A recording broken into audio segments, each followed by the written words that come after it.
Good afternoon. This is the regular board meeting of the Board of Directors of the East Bay Regional Park District on November 1, 2022, and we're beginning, and I apologize, a bit late today at around 1:30. Madam Clerk, would you please call the roll of the board? Yes, President Coffey. Director Lane. Here. Director Waspy. Here. Director Rosario. Here. Director Eccles. Here. Director Wieskamp. Here. Director Corbett. Here. President Coffey. Here. General Manager Landreth. Here. Deputy General Manager O'Connor. Here. AGM Cook. Present. AGM Public Affairs Shu. Here. AGM Chief Giabaro. CFO AGM Ocker. Present. Acting AGM Castillo. Here. Acting AGM Gorgian. General Counsel Burgo. Here. That's it. Thank you. Next, we'll do the Pledge of Allegiance. If you follow myself. I pledge allegiance to the flag of the United States of America and to the republic for which it stands, one nation, under God, indivisible, with liberty and justice for all. Thank you much. And this afternoon, I asked our general manager to do the Native American acknowledgement for the Park District. Great. Thank you, President Coffey. The East Bay Regional Park District's headquarters is located within the Hoichin Territory on the unceded lands of the Ohlone Chochenyo speaking peoples who have continuously lived upon this land since time immemorial. The lands now encompassed within the boundaries of the East Bay Regional Park District are the ancestral territory of the Ohlone, Bay Miwok, and Delta Yokut. Today's Ohlone, Bay Miwok, and Delta Yokut people are thriving, vital members of the Greater Bay Area community. They remain intrinsically connected to the land they have stewarded since time immemorial. So please join us in recognizing and honoring this land and their ancestors, elders, descendants, and all other members of their communities. Thank you.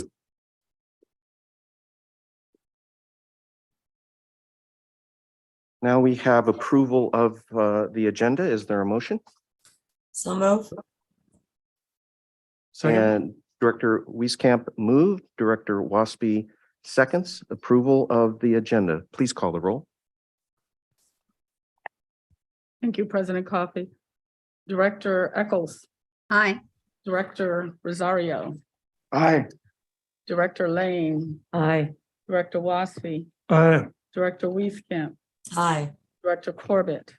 Aye. And President Coffey. Aye. Today's meeting is held pursuant to the Brown Act as amended by AB 361. Board members and staff may participate via phone or video conferencing, as can the public. Madam Clerk, would you please describe our process for public comments? And I've noticed we've incorporated some new features to accommodate better access for people by email in Yes, terms of President. communication. Yes, President Coffey. Members of the public can email us through our new public comment at ebparks.org email, via voicemail at 510-544-2016. Leave a message and we will transcribe the message and give it to the board members as part of the public record, or simply by joining the meeting via the Zoom link, which is listed on the agenda, which has been posted on the district's website. Public comments will not be read at the meeting, but any written emails or transcribed voice messages will be included in the final board packet. All comments, letters received before the deadline yesterday have been distributed to the board.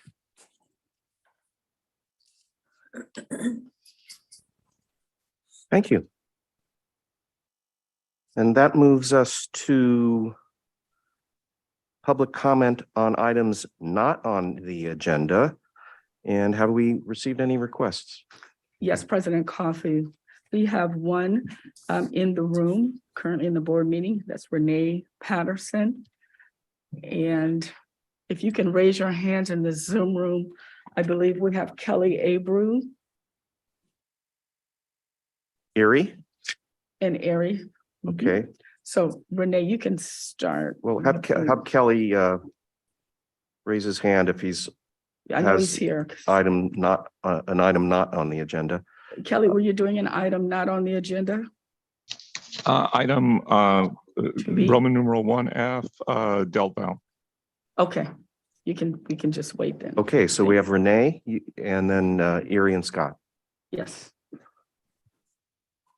Renee, you have 3 minutes.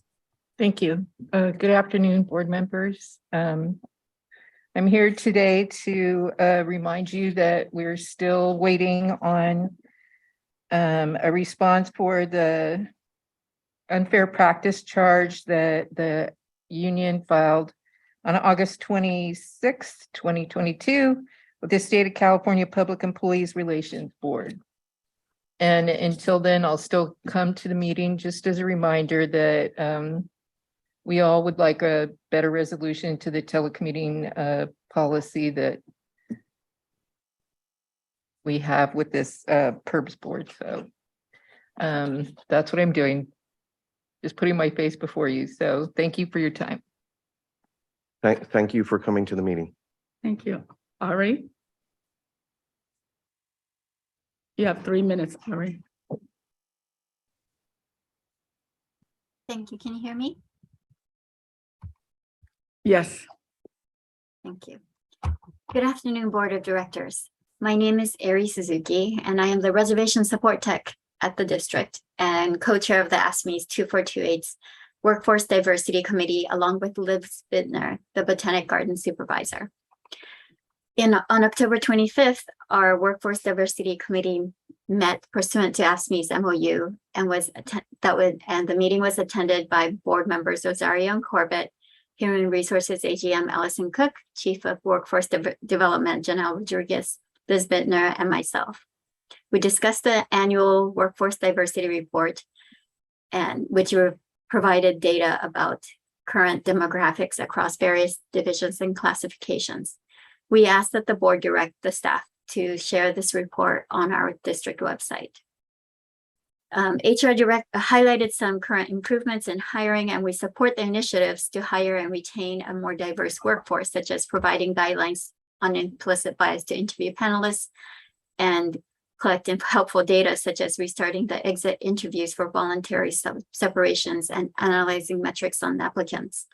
Although apparently, unfortunately, show that we are attracting mostly white males in the initial outside applicant pools. While we recognize that AHR has taken steps to diversify the workforce, we also all recognize that our current numbers mean much more work is needed. The workforce remains predominantly white and male. The percentages of Black, Latina, and Asian American employees remain much lower than the 2020 census for the two counties. And in the case of Black and Asian employees, the percentages have sadly decreased over 10 years. Women remain unrepresented except in clerical classifications, and the underrepresentation was worse in protective services, skilled crafts, and service maintenance, where they account for only 9%, 2%, and 20% of the workforce, respectively. HR recognized some gaps in the data being collected because they were collecting only federally required data. And we appreciate that Director Rosario requested that we track LGBTQIA identifying staff moving forward. Our ask at this time for the board is that we get an update on the BCT Partners Workplace Diversity, Equity, and Inclusion Assessment. We have not received an update in over a year, other than that we will receive an update from the GM's office by the end of October. We have not received that. The purpose of the assessment was to provide a report on the state of the district and a framework for a strategic plan to move us forward. We ask that you direct staff to provide an update regarding the assessment to all employees, provide the report to this employees, and to form a DEI strategic planning committee that will work to create and implement a DEI plan based on the information and recommendations provided in the assessment. Thank you. Thank you, Erie. I'm going to ask the general manager to respond. I was very pleased to hear in the presentation of the preliminary proposed budget that the district is creating a position of equity officer to move the issue along substantially, I think. And I was, again, happy to hear that. Sabrina? Yeah, thank you, President Coffey and members of the board. In response to some of the issues that were, or comments that were raised just now, yes, we are going to be issuing that workforce diversity report out to the full district. My hope is by the end of this week, it might be next week, as well as finally the assessment from BCT. So we're working right now to try to put all of that together into a communication out to the full district. And as President Coffey mentioned, in the proposed budget, there is a proposed new office of equity with some staff and resources put towards trying to institutionalize and move these efforts forward. Thank you. Thank you. And yes, and our final speaker is Scott Bartlebo. You have 3 minutes, sir. And thank you, Scott, for your gap analysis, as I thought of it. Sure. Board and staff, thank you for the opportunity to comment. Yeah, I'm responding to discussion at the Friday's executive committee meeting regarding 30 by 30 initiative. Director Waspy asked whether mountain biking was acceptable in the durable conservation areas, and the answer is simply yes. A quick search of the 30 by 30 California website can lead you to information that they're using the USGS gap codes, which are somewhat problematic for East Bay Regional Park District lands, but I believe staff is working on that. And there are others on the 30 by 30 task force that are working on that as well, but they're using gap codes at this point. Examples of properties that are in the East Bay that have mountain biking and are included as durable conservation areas include Franklin Ridge, Fernandez Ranch, and Dutra Ranch under John Muir Land Trust, Black Diamond Mines Regional Preserve, Mount Diablo State Park, Las Trampas Regional Preserve, and they all have mountain biking. Moore Creek Wilderness Park in Napa County, I bring that up as another example. They have trails that are more bike optimized, and it also qualifies. So trails that go beyond what East Bay Regional Park District is doing and allow mountain biking still qualify.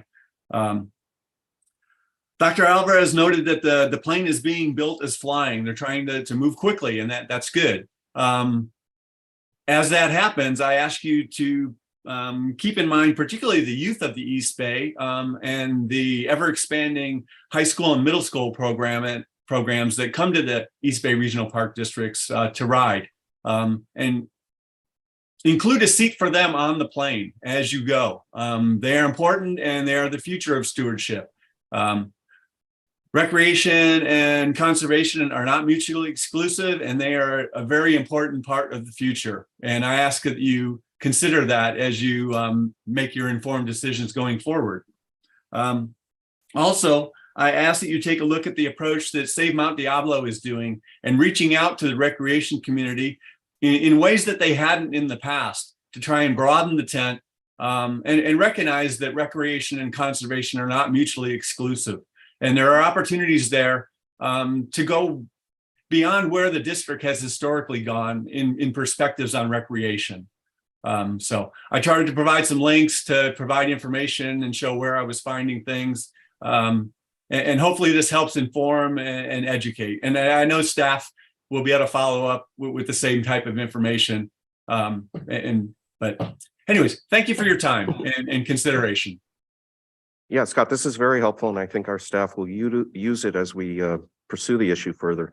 And as you know, I would like to see us develop more Crockett Hills type trails that are used predominantly by mountain bikers in areas where that aren't habitat sensitive. So this is the kind of information that will help with that. pursuit. So I thank you. Thank you. Are there any other public comments on matters not on the agenda? I don't see any hands up and No, President. no one in the room. So we will proceed to the consent calendar, and I'll first ask if there are items that board members would like to discuss or comment or question on. And then we'll see if we have public comment. I think we had at least one public comment on a consent item. So are there any other public comments on matters not on the agenda? I don't see any hands up and No, President. no one in the room. So we will proceed to the consent calendar, and I'll first ask if there are items that board members would like to discuss or comment or question on. And then we'll see if we have public comment. I think we had at least one public comment on it. Well, she's coming on 2B. I already know that.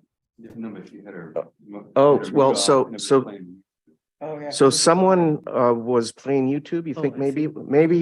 maybe Amelia was on YouTube. So I was hearing myself several seconds in the past.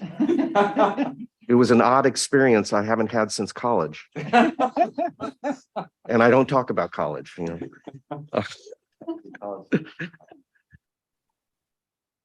So consent calendar. Members of the board or Madam Clerk? Just go straight to our colleagues. Mhm. Director Rosario. I have a question on item D and. Hard to hear you. I can't Oh, hear you. I had a question on item D and item G.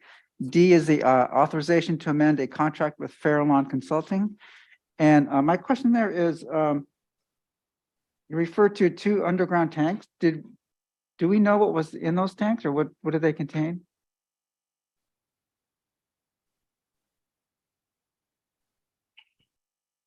Lisa? Ren?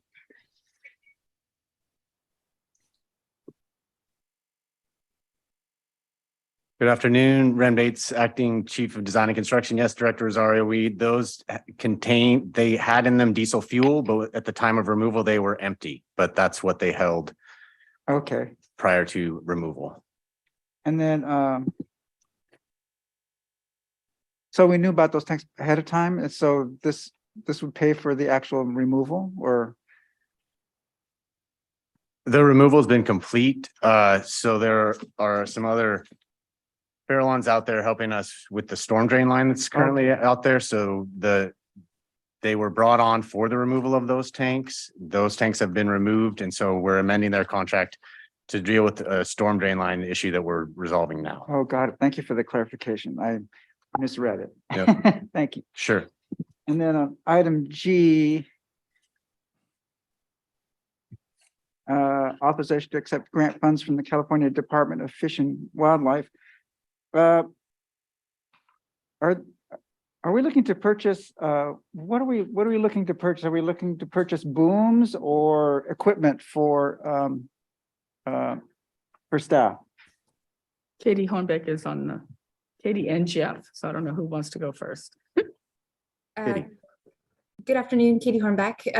I'll start and then I can turn it over to Jeff Manley. But Director Rosario, so we have to purchase the equipment that's based off of a list that is provided to us. And then so based off of what's sort of eligible to purchase, we can decide and then compare that with what's actually in need or what we have in stock. So some items would include like boom lighting or personal protective equipment like life vests, first aid, safety helmets, actual boom equipment, and what else was I going to say? And then absorbent pads. So Jeff, you're welcome to maybe clarify anything there, or Director Rosario, if you have a follow-up on based on that. Yeah, good afternoon, Board of Directors. Jeff Manley, Shoreline Unit Manager. And for Director Rosario, I could give you a little more detail on this. Yeah, it's a good opportunity. Basically, these spill trailers were part of a grant, Costco Busan, dating back to 2007. And so we have 2 trailers, one at Crown Beach, one at Miller Knox. And basically we have about 1,000 feet of boom in each one and all the gear and all the safety equipment. And so over time with this equipment, it sits in the trailers, knock on some wood, we don't have to respond, that it can just stay in those trailers safe. But over time, a lot of the spill equipment does get degraded. We have about 1,000 feet of boom in each of these trailers, but what we're finding is that we need different sizes of boom, for inland as well as calmer waters. Makes it a little easier for staff. And also some of the safety equipment has been, over the 10 to 15 years, we have better and improved safety equipment that we can acquire. And we've recently trained with Department of Fish and Wildlife, and they pointed out a lot of newer gear that we could get to make our lives easier if we did have to deploy equipment. Great. Yeah, I've experienced or having to get booms that were finding them degraded. So that was one of my concerns, is storage of those. And then also, I know when I first started on the board, there was a couple of parks that needed boats. And I don't know if that's been rectified or not. I think Martin Luther King Shoreline was one of them. Didn't have a boat to actually deploy those, so or needed a new boat. So if those funds could be used for something like that, if that hasn't been rectified already, then that would be great. Yeah, Director Rosario, I could answer that as well. These funds are, more specific to the oil spill response trailers, and supplying and, getting us newer gear. As far as the boats that we currently have for spill response, we do have support boats in the other parks, such as Miller Knox, Crown Beach, and also Martinez and East Shore parks. But we will, in future years, look at not only doing some improvements through the budget process to the current boats at Miller Knox, but also, I think in future years, you have hit a good point, is looking at future funds to have maybe an additional boat at one of our parks to help support the program, and also just for response. Great, thank you. And then just as a overall regarding OSPR, I remember the last spill we had, and the fire department had walked away from that spill basically as far as management. And I mean, I remember Jeff Wilson having to be in the command post doing has that been resolved? Is the fire department going to respond to oil spills? This is when Tim August was captain. It was Raggets. Or Raggets. Mark? no, but Tim was captain of the fire department. He refused to go.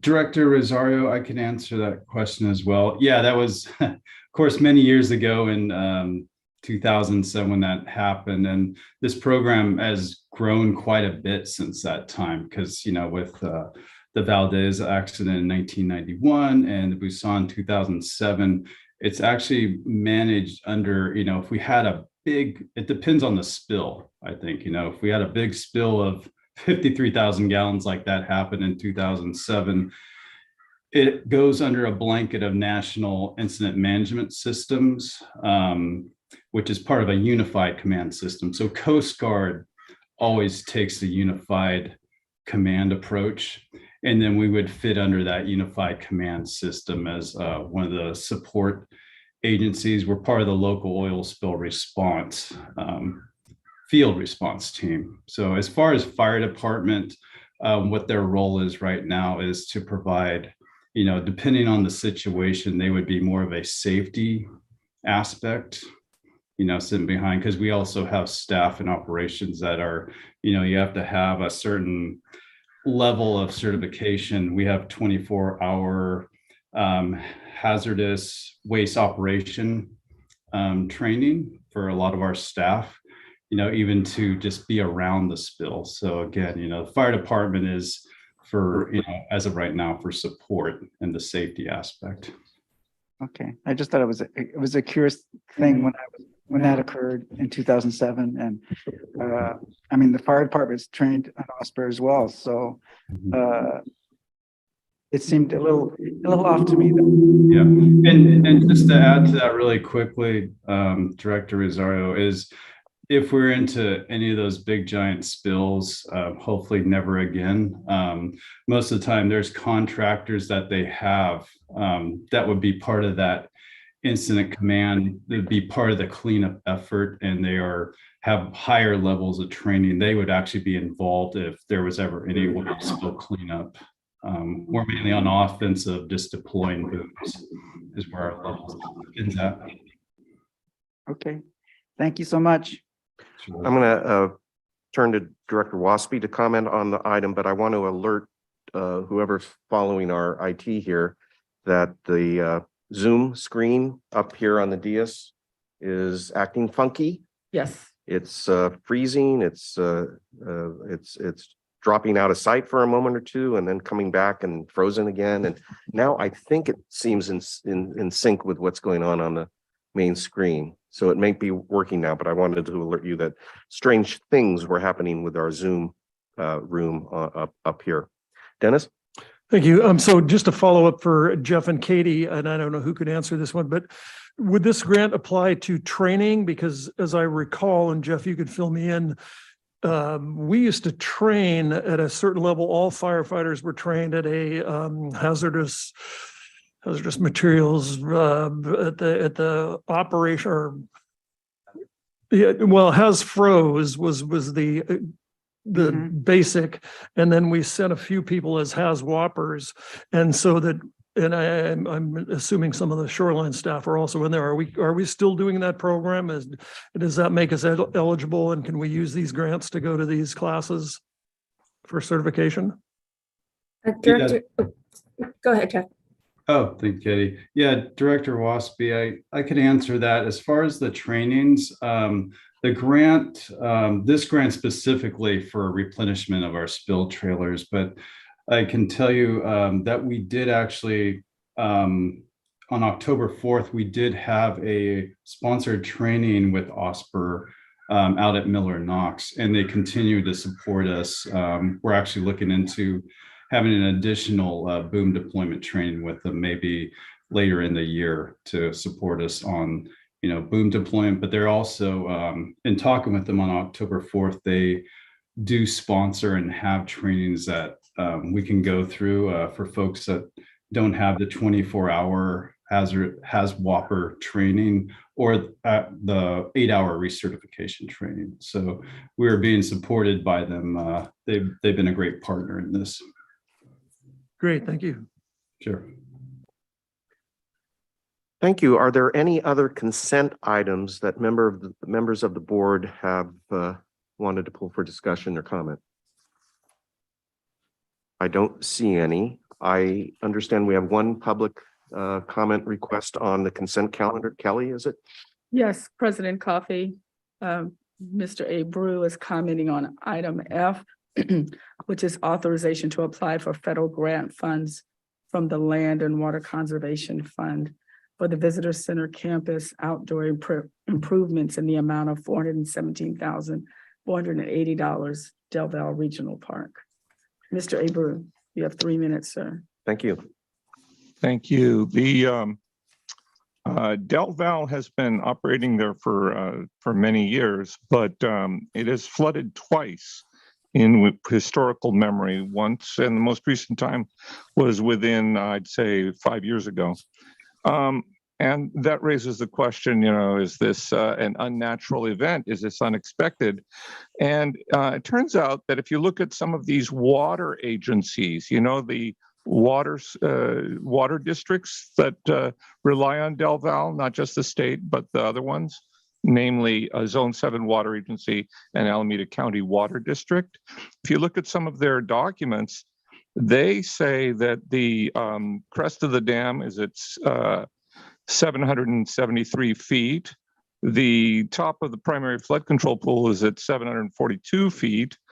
Basically and if they operated up there at 742 feet, they could basically double the storage of the dam and still have a little left over for flood control. Right now they're operating it at most at about 704 feet, and that's because they don't want to flood East Bay Regional Park District facilities. which has already happened twice. They don't want to, but they have involuntarily flooded East Bay Regional Park District facilities twice that are located about 704 feet. And then what's essentially happening at Del Val is that thing is being run at half capacity. And they call the rest of it flood control, but they have also designated it as a long-term opportunity for additional local storage in the, which is very much needed if you talk to the Zone 7 people. As we go along, I think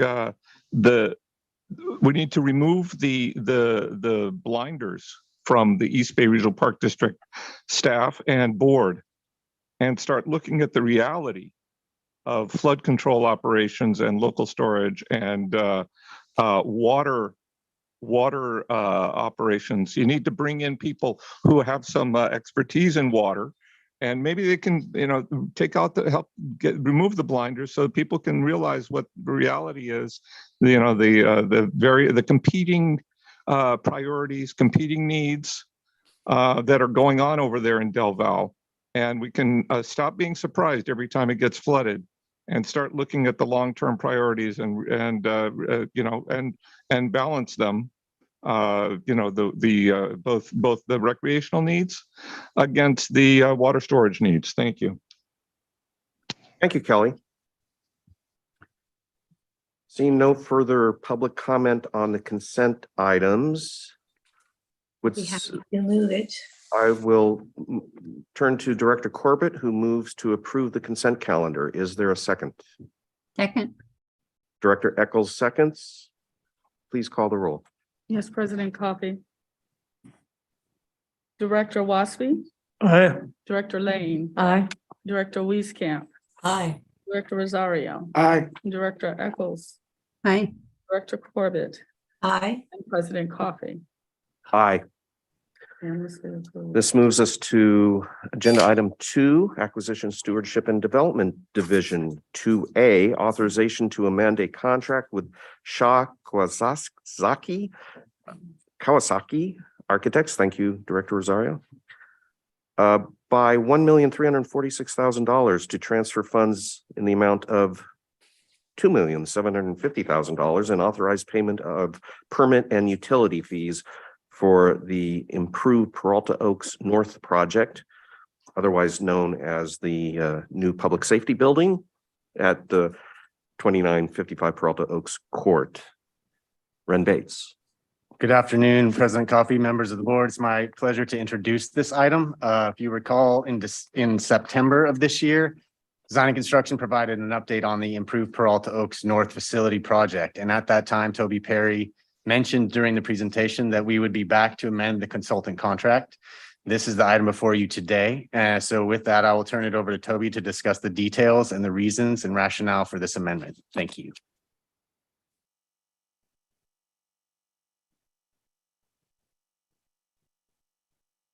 Thank you, Ren. Let me bring up the presentation.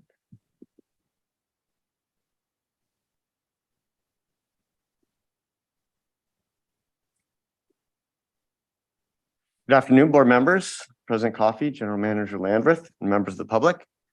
My name is Toby Perry, and I'm a project manager in Design and Construction, and I'm managing the improved Peralta Oaks North project. As Ren just mentioned, we provided an update in September, and I'm happy to be back here presenting this recommendation before you today. On this slide, since we last met in September, we've had our architects update the rendering, and now what you're seeing here is how the building will look and function as you enter it from the street, as you see it from that viewpoint. So I'll go through the recommendation here today for you. It's 1, to authorize an amendment to a professional services contract with Shaw Kawasaki Architects of Oakland for additional architecture services in the amount of $1,346,998, and authorize the transfer of $2,725,578 from the replaced public safety building project into the improved Peralta Oaks North project. And then to authorize payment of application, engineering, construction permit, and utility fees, including authorization to enter into agreements with associated agencies as the project advances towards construction. As a reminder, we've been working on this project since we first acquired the building in 2019. We started by identifying a building program. This program is based on needs, not wants, and current and future staffing levels, and is also based on industry best practices for public safety programming. In keeping with our environmental ethic, we determined that this building would be built to LEED Gold standards.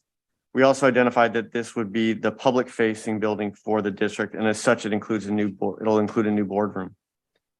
Following the development of the program, we moved into conceptual and schematic design. This included determining which staff and departments would go on which floors and how much square footage of space would go to each function. We met individually with board members, finance, building services, reservations, and public safety staff to design the boardroom and lobby and determine what other non-public safety staff would move into this building, which will be reservation, clerk of the board, and human resources staff. And then most recently, we completed design development, which we reviewed with you in detail in September. This phase of work provided further detailed design and building function. So in June of 2020, that's when we first entered into a professional services contract with Shao Kawasaki Architects to provide design services. As we moved through the 3 phases of design that I just reviewed with you, it became clear that there were several areas of design that were not included or anticipated in the initial contract. In front of you is the full list of items that will be covered by the recommended contract amendment, but I wanted to focus on a few of them just to give you a sense for the types of issues we're focused on right now. A major component of the renovation is a seismic retrofit.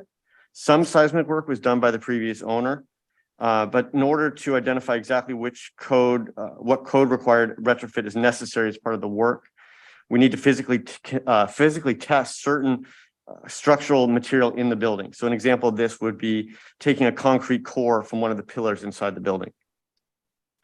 One of the decisions we made early on in the design process was to provide a pedestrian connection between our 2 buildings, the one here and the one across the street, to create more of a campus feel for our headquarters. The amendment will provide funds so the architects can design this path of travel and the landscaping around it. Back in September, when we proposed the project budget, it included a line item for FF&E, or furniture, fixtures, and equipment. Staff believes that the most efficient and cost-effective way to identify what FF&E is needed for the new building is to have the consultant team working with our facilities staff take on that responsibility. And then lastly, once the district determined that we wanted the building to be LEED Gold, it became clear that we would need to incorporate a significant amount of solar power into the project. Incorporating solar development into a building renovation and incorporating solar into the building renovation construction is exceedingly complicated and is constantly changing, both from respect to changing policy, codes, and incentives, as well as a very rapidly improving technology. The consultant team has expertise to help the district get the most value from solar power as part of this project.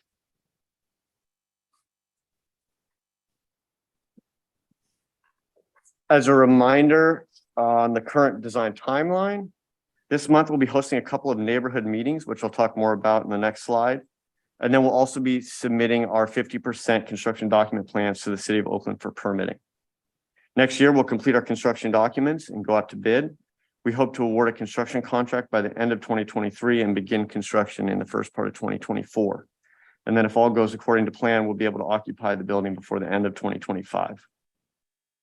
We will be coming back to you at least a couple more times for board approvals. First, we'll be back to award a construction management contract in the first, hopefully the first quarter of next year. And then later in the year to award the construction contract. So as I just mentioned, we're going to be hosting 2 neighborhood meet and greets this month, one virtual on Zoom the evening of November 17th, and then one in person on site November 19th, which is a Saturday from 10 a.m. to noon. At the first meeting, we'll be providing a short presentation about the project and then giving public safety an opportunity to introduce themselves and talk about public safety's role at the district. And then we'll have plenty of time for Q&A. And then the second in-person meet and greet, which will be that upcoming, the following weekend, will be on site at the building. And we'll give the opportunity to the public to meet with public safety staff, and they'll have a chance to walk actually inside of the lobby at the building. So included in your board material is the public budget information as it relates to today's proposed recommendation. Most notably, we'll be transferring the remaining promissory note funds for the project into the project budget, which was originally going to be done as part of the 2023 budget process. So with that, here again before you is today's recommendation, and I'm happy to answer any questions that you may have. Thank you, Toby. I'll turn it over to the board. Director Rosario. Thank you. Great, Toby. Thank you. Good to see you. My question is, I think we'd asked the last meeting if there's what the difference was between gold and silver, the LED. Do you have that with you today, or? It was hard to get an exact number. The rough magnitude of difference is tied largely to solar. So we estimate that to be, between $1 and $2 million. Okay. And then to beat my other drum, regarding the exercise equipment room, I mean, with the value of office space that we're always needing, I'm asking, is there a possibility of redesigning that into office space? And I just think an exercise equipment room, we might be better off giving all our employees a stipend to a fitness club versus maintaining an equipped and training facility. Well, what do you think about? Yeah, I'll respond to the first part, and then maybe I think the general manager has some thoughts on it. But just to quickly address the first point there, though, of the urgency for office space. I mean, I think we can all acknowledge there is an urgency for office space, but I want to remind everybody that when we designed this building, it was with staffing levels for 2040, with that in mind. So there is, planned space for increasing our staff levels to what has been conceived by public safety as the needs for office space through that time period. So that is one point. Yeah, the issue of the fitness room or the exercise room, which again, just to put on the record, is not just for public safety, but we're adamant that if we have this, it's going to be for all staff. We're designing the whole building so we can have flexibility based off of, our operational needs and program needs for the long haul. So that's what's envisioned now. And there are some things around kind of requirements with human resources that we can follow up with you on. But the space itself is flexible if we needed to go ahead and make different decisions later. Nothing in this action today is locking our hands for the future. Yeah. Great. Thank you. And then I think that's it. Thank you. Other questions or comments on the item? Director Corbett. Yes, thank you so much for that presentation and other information that you have shared on this project. Very much appreciate that we're going to be having the 2 public meetings coming up on the 17th and the 19th. I think that's a great opportunity to hear from our neighbors, what we're looking at and what sort of things are important to them. I think that's all very important. So thank you for all of that.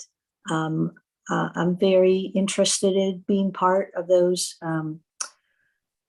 periods where we get to listen from the neighbors, and that will help us in making final decisions. And thank you also for having the comment that was made by our general manager that, we'll be continuing to look at how we're planning this and what the needs are and what people are looking for. And so it gives us the opportunity to make some, changes as we go along. It's also very exciting. What year did you say we started this? It's also very exciting to see that we're finally there. So great to be part of this. I don't really have a question, but do look forward to continuing to make decisions based on what we hear from our neighbors and what our needs are. And thank you for having that as an opportunity. Great. Thank you, Director. Director Waspy? Yeah, thanks, Toby, for your great report. I was wondering, so I want to put you on the spot again for a ballpark. I know Director Rosario asked you about from silver to gold. You mentioned about $1 million. I understand that's a ballpark figure. Did anybody look at getting all the way to platinum? We're limited in terms of the number of points that we think we can get, and therefore we don't view that platinum is even within kind of the realm of possibility based on this kind of the scoring system for lead. All right, great. Thank you. And I shared Director Rosario's concerns over the fitness room. Well, I just share those same concerns. Are there showers and or public shower, or not public showers, but are there employee shower rooms there and included in the building? Yeah, Okay. absolutely. Yeah, Great. there's a segregated set of locker and shower facilities for public safety staff. And then there will be some lockers and showers for other staff to, non-public safety staff to use as well. And I know we've got adequate parking and things like that, but is there a safe area, probably indoors, where we can store bicycles as we encourage people to? I know that's part of the point system for LEAD, is to get places to store bicycles and encourage people to bike to work and then be able to take a shower and stuff like that. That's a helpful comment. I'll make sure with respect to the bicycles that we can find some good parking. I remember your colleague Raphael Brianes used to come rolling through here with his bike, trying to figure out where to put it and try to figure out where to sneak a shower and get back into it. So yeah, one of the nice aspects of the building across the street is that we have a lot of secured parking, which is covered obviously inside the building there, and that would make a good location for that. So we'll make sure that gets in there. all right, thank you. Thank you. Any further questions or comments? If not, I will ask if we have any requests for public comment.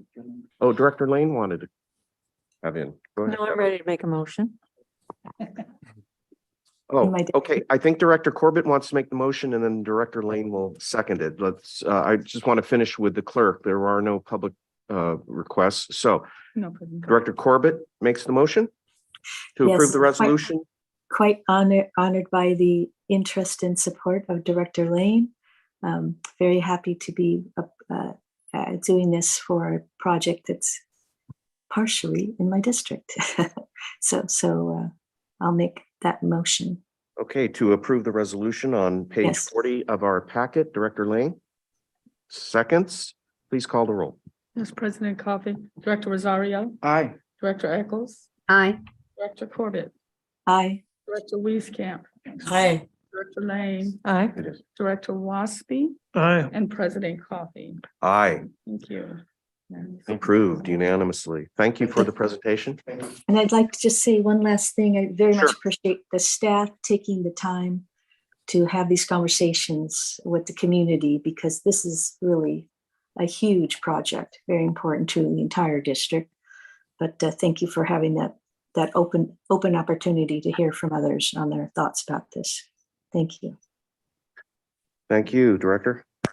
We move to item 2B, approval of a habitat restoration and public access plan and CEQA addendum for the former Roddy Ranch Golf Course, Deer Valley Regional Preserve, or what can also be described as opening a new park in Ward 7.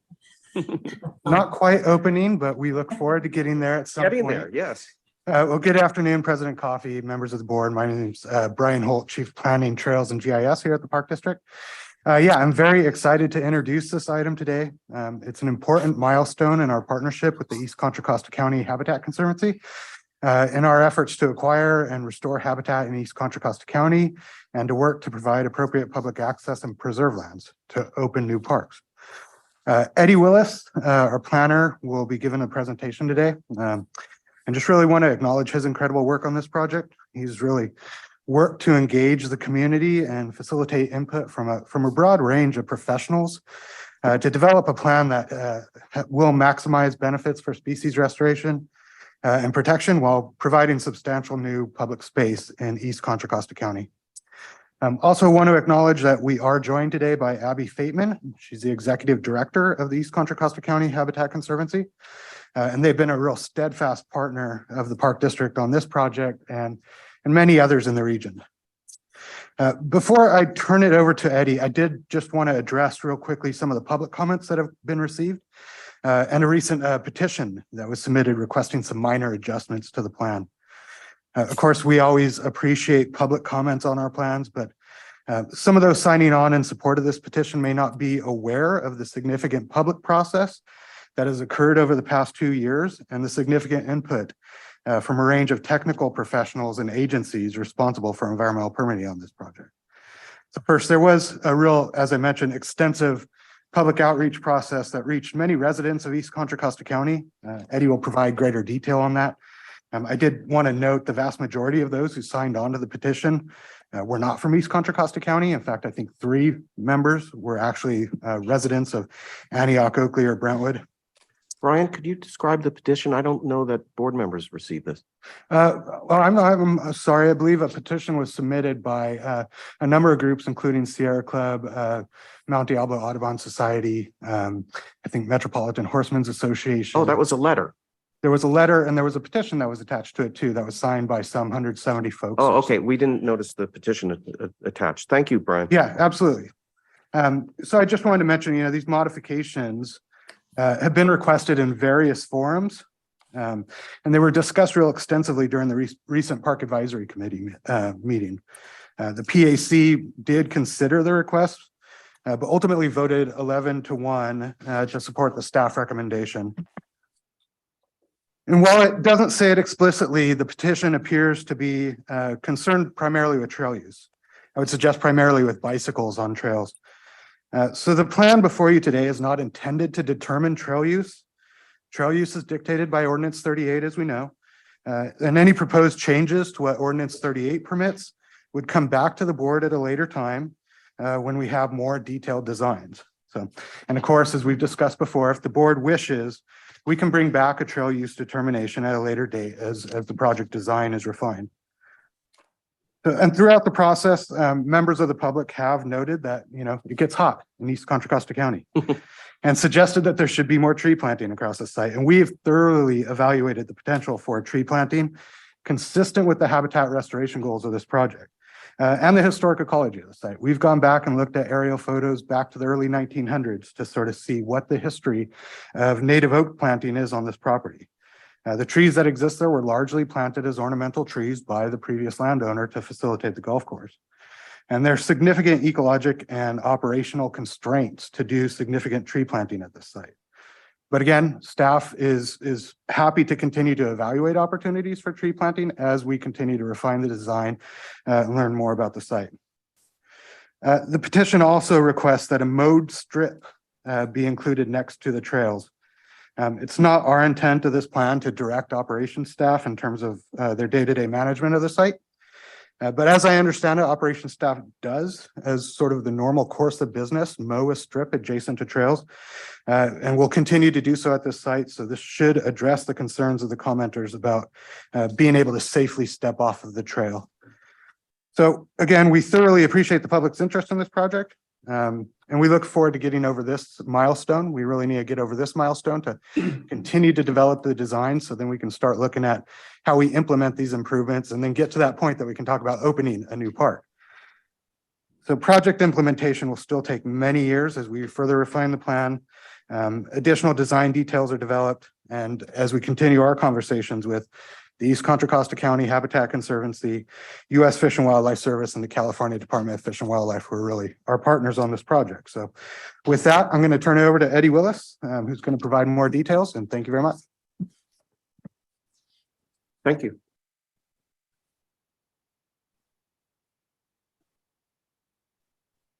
All right, thank you very much, Brian. So Eddie Willis, planner for the Park District. I'm going to need just a moment to pull up my presentation.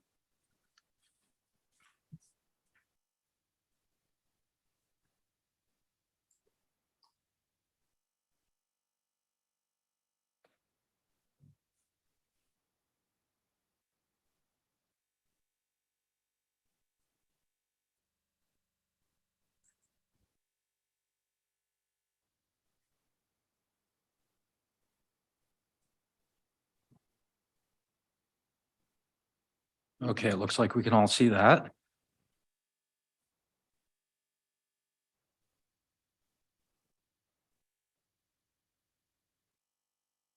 All right, thank you, President Coffey and members of the board and GM Landreth and staff and members of the public watching at home. I'm very excited to bring this item before you, actually two items. This, as you know, is a project we are planning crew and project team have been working on for the better part of the last 2.5 years. I am excited about this project both on a professional and personal level. I grew up in Antioch, went to high school just down the road from Roddy Ranch, and remember Mr. Roddy hosting kids from my high school graduating class at one of his get-togethers. So he's very beloved by the community and had a successful golf course in the hills for many years and is now a public property, and we've been going through the planning process for it. So happy to bring this to you. This hearing is to recognize, well, on a technical point, to adopt a habitat restoration public access plan as well as its associated environmental analysis, and to acknowledge the work that staff and community members have engaged in to bring this plan to you today for more than 2 years of public engagement, especially with the communities of Antioch and Brentwood. So I'll give an overview of the project and then bring to you the staff recommendation. I want to acknowledge our funding and project partners. The planning for the former Roddy Ranch Golf Course is primarily a partnership between the Park District and the East Contra Costa County Habitat Conservancy. In early 2020, we hired Restoration Design Group as our lead consultant to do environmental review, develop draft concepts and a preferred concept, and write the final habitat restoration public access plan. We also are partnered with the U.S. Fish and Wildlife Service, California Department of Fish and Wildlife, and have received funding from the California Wildlife Conservation Board. The former Roddy Ranch Golf Course is a 230-acre former course located at the northeast end of the future Deer Valley Regional Park, which is immediately south and east of Black Diamond Mines Regional Preserve on the Antioch-Brentwood border near the intersection of Deer Valley Road and Balfour in East County, and is a few miles northwest of Round Valley Regional Preserve. So Roddy Ranch is 230 acres. The future Deer Valley Park is 3,700 acres. And that in turn is a part of a larger network of protected habitat lands found in East Contra Costa County. The Park District owned and managed lands are in dark green, and the brown hash marks indicate lands that were purchased with funding from the East Contra Costa County Habitat Conservancy.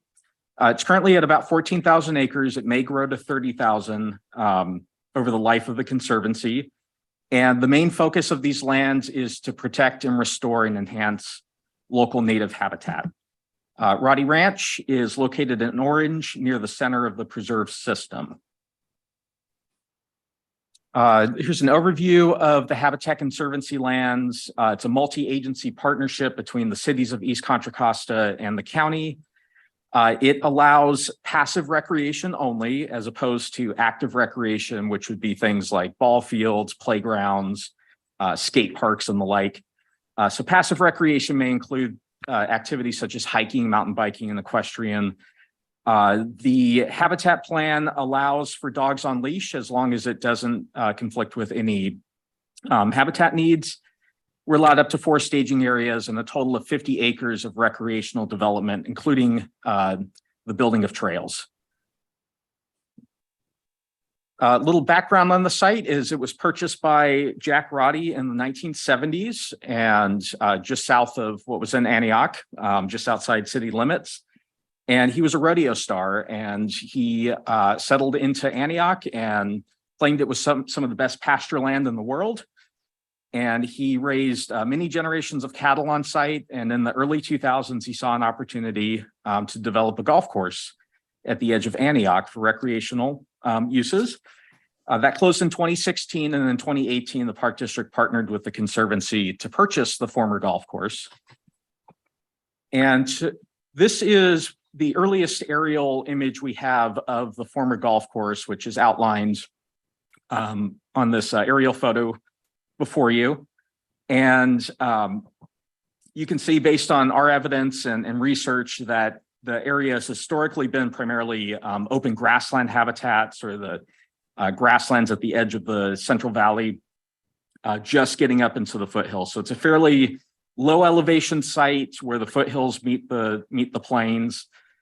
And as Brian mentioned, a number of ornamental trees were planted on site when it became a golf course. But for much of its existence, it was open grassland with about a dozen trees or so.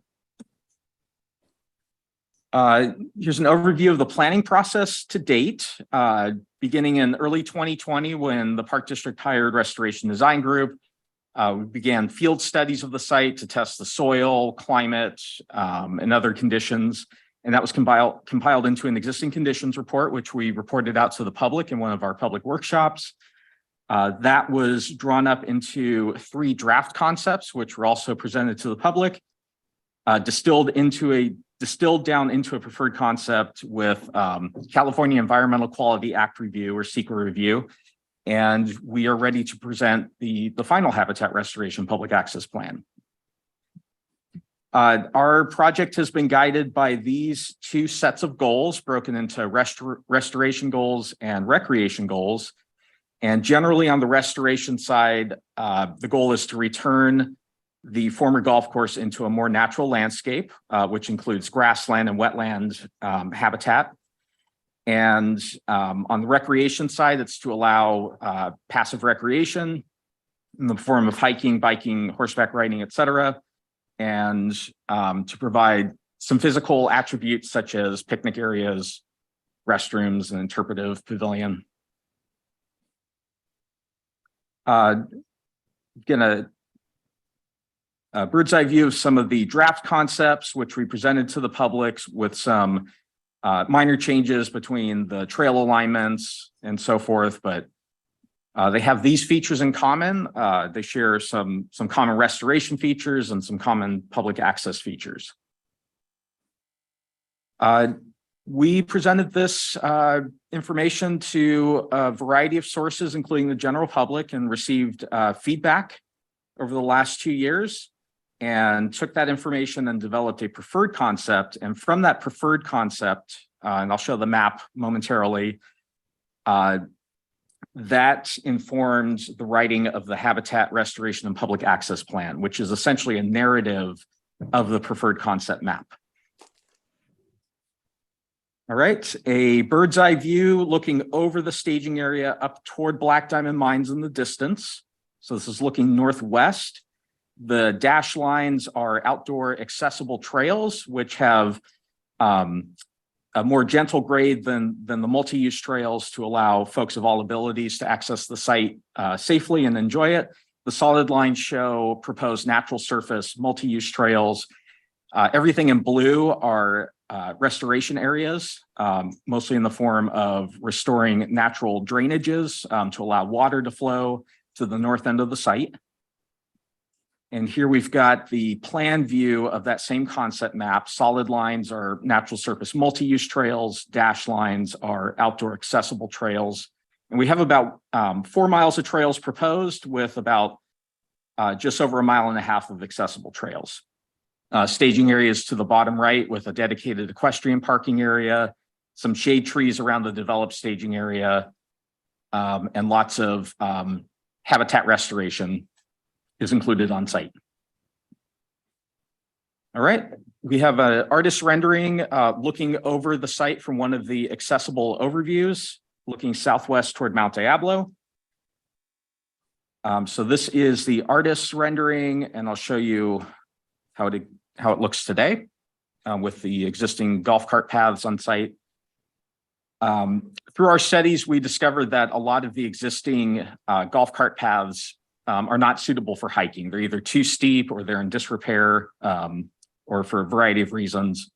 We're proposing changes to the alignment.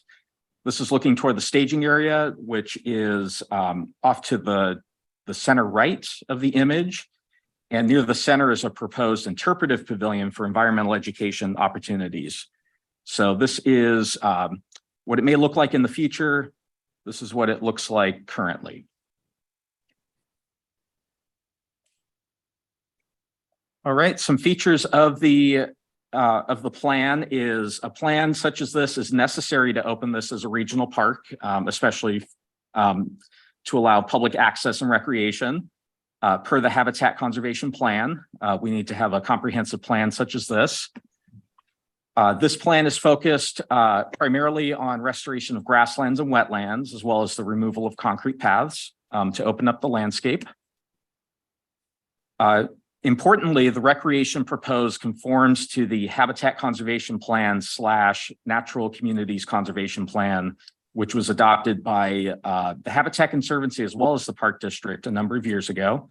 We're proposing multi-use trails and some development near the staging area. The Park District is one of 4 approving bodies that needs to approve this plan. In addition to the Park District, the Habitat Conservancy needs to approve the plan, U.S. Fish and Wildlife, as well as CDFW. As far as CEQA evaluation, a number of studies were conducted by Restoration Design Group and their subconsultants and reviewed by the Park District. And it was determined that the appropriate environmental review is an addendum to the existing and already certified Habitat Conservation Plan Environmental Impact Report, as well as the Roddy Ranch Golf Course Mitigated Negative Declaration. And the addendum is appropriate when changes are minor, technical minor changes or additions are proposed to existing CEQA documents. All right, a list of our milestones. We've done a robust public review process, presenting the existing conditions report last year, holding 2 online public meetings, 2 on-site in-person open house event and guided tours. And what we bring to you today is the plan for adoption. These are our recommended board actions to approve the addendum as CEQA coverage, and then to adopt the habitat restoration and public access plan itself. Thank you for having us. We're happy to take any questions and comments at this point.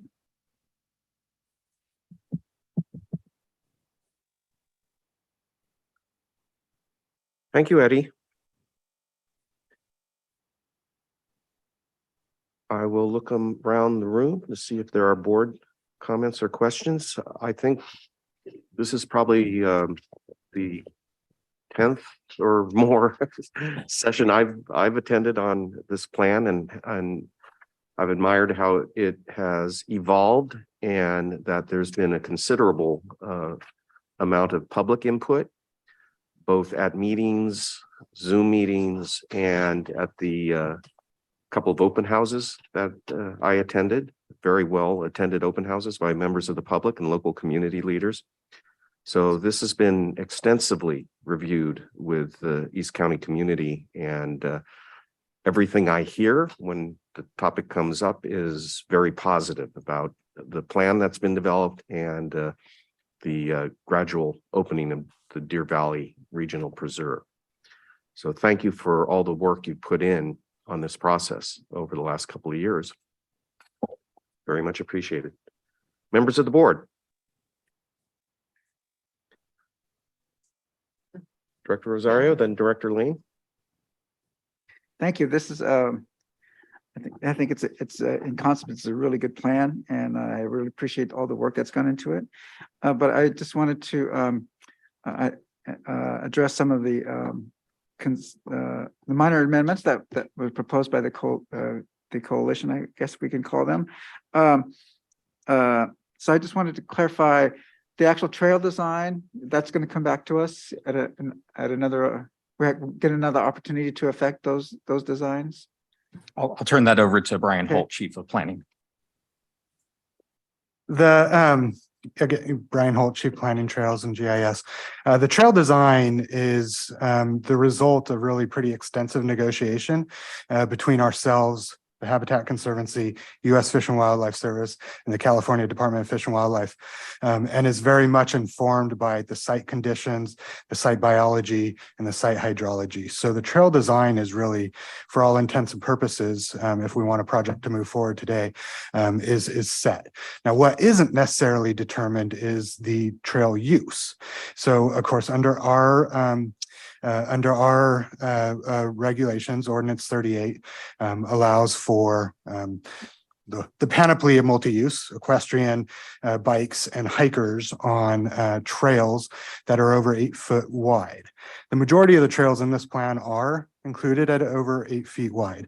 There are some trails that are currently designed at 6 feet wide. And I think we have envisioned, and it's been talked about before, and we've certainly heard from cyclists and others, their interest in having access to some of those trails. As the design moves forward, it may very well be that, given the open grassland nature of this park and sightlines, that it may be suitable for that. But that's also a policy decision of the board. So certainly as we get into that 30% or 60% sort of higher level of design, we could come back to the board with a check-in, and anything that would permit, say, cycling use on less than 8 feet wide requires an amendment to Ordinance 38. So that's a policy decision of the board. We're not asking for that today. We're looking to design and build the park, and then certainly we could come back with a trail use determination at some point in the future. Okay, great. And then my last question is regarding trees. I know, I don't think anyone's asking for a major planting of trees, but trees planted here and there just for a sun break.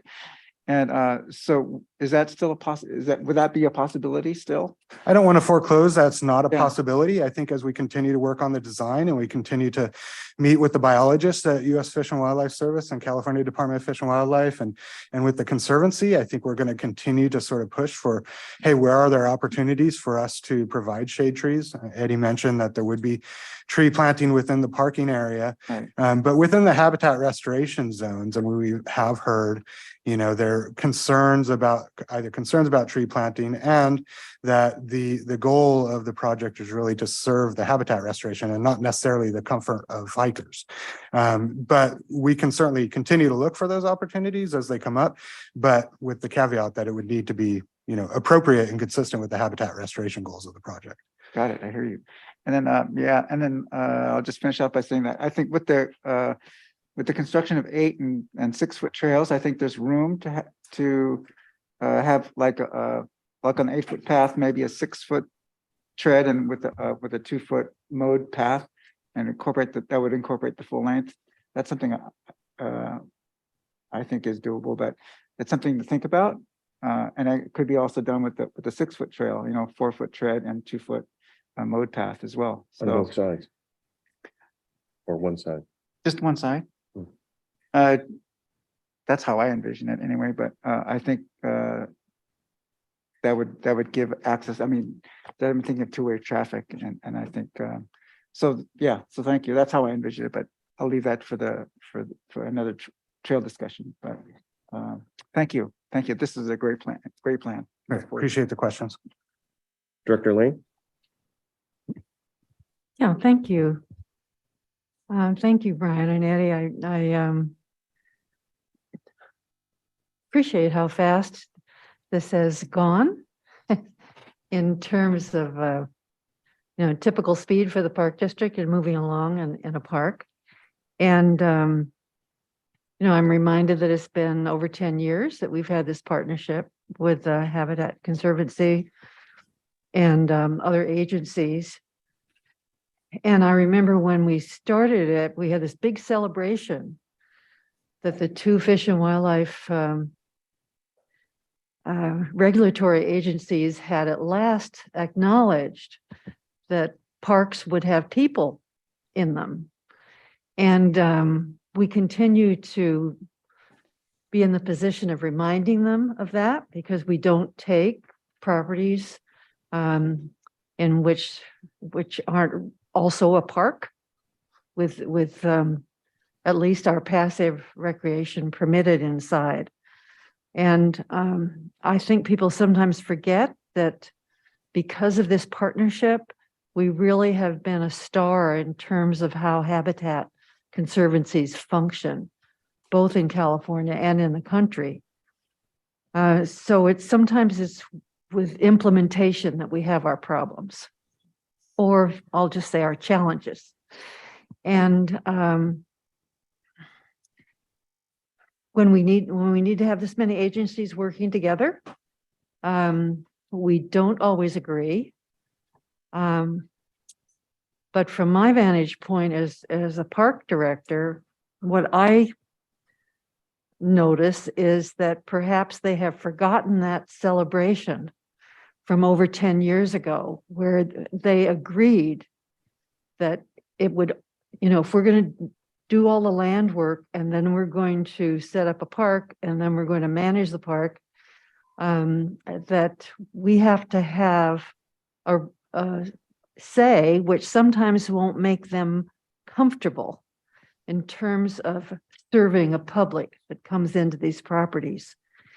And, in the committee, when we talked about it, I used the word bully, that sometimes we feel like we're being bullied. And actually, one of our staff members later said, well, that does describe some of these conversations. And so I think that it's important for us to remind them they need to keep their word on what they agreed to do initially. So one of the things that I'm concerned about is that we're talking in terms of the goal of this park being habitat restoration. So what happens with the goal being restoration and recreation? I'd like to know why we're talking in terms of that as the goal for the park. Yeah, thank you for the question. Of course, we here at the East Bay Regional Park District have sort of a dual and co-equal goal of habitat and resource protection and public access and recreation. We've learned a lot in the past 10 years as we've continued to dive into the Habitat Conservation Plan and sort of understand better some of the conversations that happened at the time. And, oftentimes there's sort of a, what the spirit of the conversation was and what gets written into the plan. The plan is very clear that for the East Contra Costa County lands acquired under the East Contra Costa County Habitat Conservation Plan is the primary goal is resource protection. Recreation and public access is secondary. That's how it's written into this plan specifically. So that's been a good sort of reminder for us as we've started to, really sharpen our pencils as we've gone into these plans to really recognize that sort of we have to treat preserved lands differently than how we have our other parklands. And as we start to open these up, we'll probably need to communicate and talk about them differently, brand them differently, and sort of set an expectation for the public that when you're recreating in these lands, you're going to recreate in a bit different area. There's going to be much less tolerance for sort of off trail use or, more enforcement of dog leash regulations, because that's what we're required to do in the preserve lands. So this has been very much an active negotiation with the agencies. And I'll just share just a quick story. A couple of our staff, Naomi Laval and Josh Phillips, just attended the National HCP conference in Austin, Texas, and presented along with Abby Fateman with the County Conservancy on how to plan for recreation within preserved lands. And really what they came back with is that there's not a good model across the country where recreation has been successfully managed in these preserved lands. And people were really impressed that we as the East Bay Regional Park District actually got it, that we knew how to do it. So I've talked about this project as being a bit of a proof of concept to be able to show to the agencies, because there's not a lot of the other HCPs, they don't necessarily have a dedicated park police department or as big of a stewardship department as we have, or as robust of an operations department as we have. But because we haven't successfully implemented one of these within the HCP area, still pretty restrictive. So, so we need to show them that we get it, that we can do it, and that we're going to follow up in the sort of post-operating and monitoring. And then my hope is that the conversation is, that recreation and conservation and resource protection will get much closer to equal footing. But it's going to kind of take all of us, and it's going to take our users too to really understand that these areas are protected for a reason. Well, I appreciate that, Brian, and I have a couple of other comments on Roddy itself. Well, first, often we do a lot of passive recreation. Look at Thurgood Marshall as that's shaping up, but also in many of our larger parks, which were once ranch lands. I mean, that's what we do. So, and it's not as if we don't protect the environment at the same time. We're not managing these in a way that's that foreign to what the HCP would like to see. But then with Roddy, this was a former golf course. I mean, we all know this was a former golf course. I mean, it was graded, it was disturbed. It's not like what it was 50 years ago.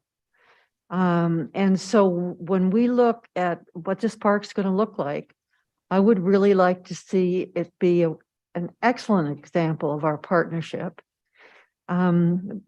But I particularly feel strongly about our not feeling like we have to plant some additional trees only if there were trees there 100 years ago.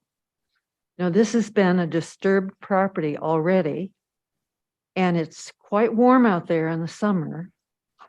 And I would love to see some plans, particularly around the picnic clusters, where we do indeed add some more trees, not just in the staging area, but around those areas where people are going to stop and they're going to enjoy themselves and they're going to look out over this wonderful habitat. So I'm just popping that in to say that's the particular place where I would like to see more trees. And I don't think we should feel ourselves too constrained. I'm not talking about hundreds of trees. And with that, I want to thank you and Eddie and everyone for the work on this part, because I think it'll be greatly loved once it's put together. Thank you. Yeah, and to jump in on that comment, the report in your language, Brian, suggested that the issue is intensive, significant tree plantings and intensive irrigation. I think what the group is looking at that wrote us the letter and your board members is insignificant tree planting along the ridge and in areas where there could be created some shade. Plant a few trees at one point and a few trees at another point, and then we would create that shade that I just view as something necessary to human use of those trails in the summer. And I understand, that the funding is based on us restoring the features, pre-golf features. So I understand that we're doing that. But to the extent we have any leverage at all, some shade features along the trail on the ridgeline and outer reaches of the trail away from the staging area would be very helpful to our constituencies, all of them. And I understand that it's subject to regulatory agency oversight, but we're just, I guess we're just saying it's not a significant tree planting that anyone's calling for, or intensive irrigation. Rather insignificant, I think, in the realm of what we're doing out there. Other board members, comments or questions? I'll look at the Zoom screen. Director Waspy. Sure. Thanks very much for your efforts, and thanks for doing a great job out there. As you know, I'd prefer it as a golf course, but it's a long time ago.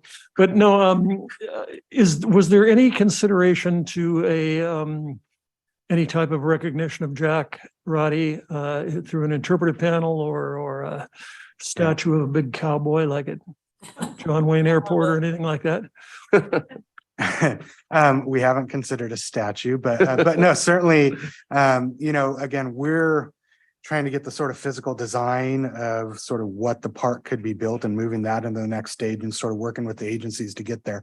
In terms of interpretive programming, signage, I would suggest trail names, all that sort of stuff.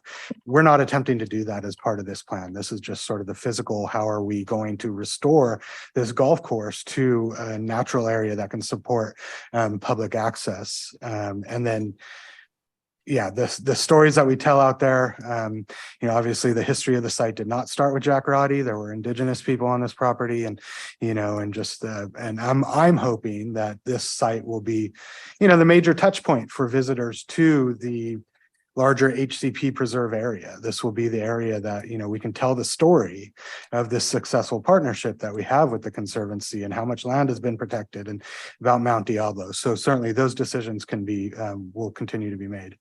Right, and I'm sort of joking about the fact that I liked it as a golf course. I mean, I think it's very significant that it was a golf course, highly maintained, highly, there were herbicides, highly irrigated, highly all the things that we can't do anymore.